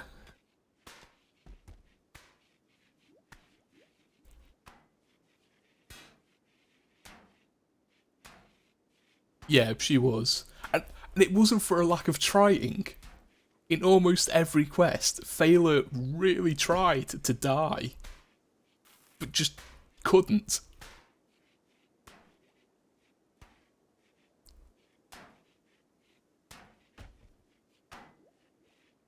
Oh dear. It was so much fun though. It's yeah, she had no constitution, would constantly run into fights, and just... I don't know if people just felt bad for her and didn't want to kill her. But... it's insane. It's so much fun though. It is one of the things I love about playing games with you guys, and it's why I put up with playing D&D at 3 in the morning. Is you guys have the most insane ideas. Everything is always, yeah. I mean, I played. You know, we played this morning for me, last night for everyone else, and yeah, we finished the game at, you know, about 5:30, 6 o'clock in the morning, my time. And yeah, I had so much fun, and that was the end of a 4-game quest line. And yeah, everyone's just really talented, and I love playing with you guys.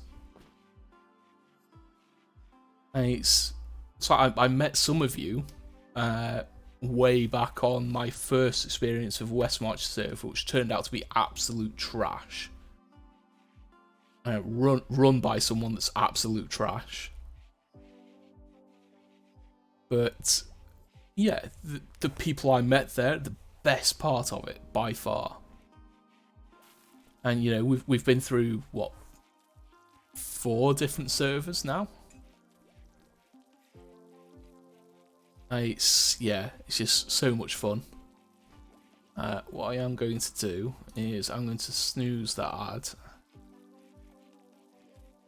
Yeah, a lot of good came from it. We are at the 4-hour mark, so I am going to call an end to the stream here. Oh look, a couple of people have got With, Smoking and The Abandoned have got Gutworms. That's a good place to end, I think. Let's save and quit to the menu. And let me pull up the ending screen. Transition across to that. Okay. Let me go through the spiel and we'll see if there's someone we can go and raid. Twitter is the best place to follow me on. That's where I post everything, all my go lives, all the D&D content. Speaking of D&D content, itch.io is where the majority, well, where the main meat of the content is posted. Ko-fi is where you can support me outside of the stream. It's a little bit more direct. I get a better cut from Ko-fi. And you also get access to creatures and things like that. I'll be using the Ko-fi shop to do the pre-gen characters as well. I would appreciate it if people would drop into the Discord as well. It's relatively quiet at the moment, but the more people that are there, the more conversations that will go on. We do have some raid messages, so we have that for non-subs, and for the subs, we do have sub raid. That is our live long and prosper emotes. Obviously, the bot isn't subscribed, so the bot can't use it. But I would appreciate if you drop the raid messages into the channel when we get going. I'm planning on going live tomorrow, probably about 7 o'clock BST, 7 o'clock in the evening. We're doing an early stream today because I'm playing D&D tonight. My Monday game's now moved to Tuesdays, so I can't stream tonight because I'll be playing D&D. So, let's have a look who's live, who we can drop you across to say hi to. Oh, that's wonderful. Okay, so friend of the channel, all-round lovely person. JJam Jim is just going live, so let's go and drop everyone off with Jim. Let me copy my own raid message. That would be helpful. So Jim is playing the Manor Lords demo, and he's also playing Escape Sim later with Tubex. So yeah, definitely want to go and visit Jim. So let me make sure I get the raid started. Raid JJam Jim. Start the raid.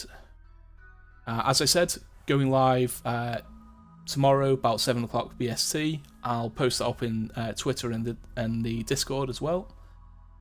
And I'll keep you updated as to when the sponsored streams are and what we're going to be doing for them. Thank you for coming along. If Drongo's still lurking about, which I hope he isn't because he should be in bed. Thank you for the raid, Drongo. You're amazing. I love you. I've said that as much on Twitter. But yeah, thank you all for dropping in. Thank you for sticking around. Let's go and say hi to Jim.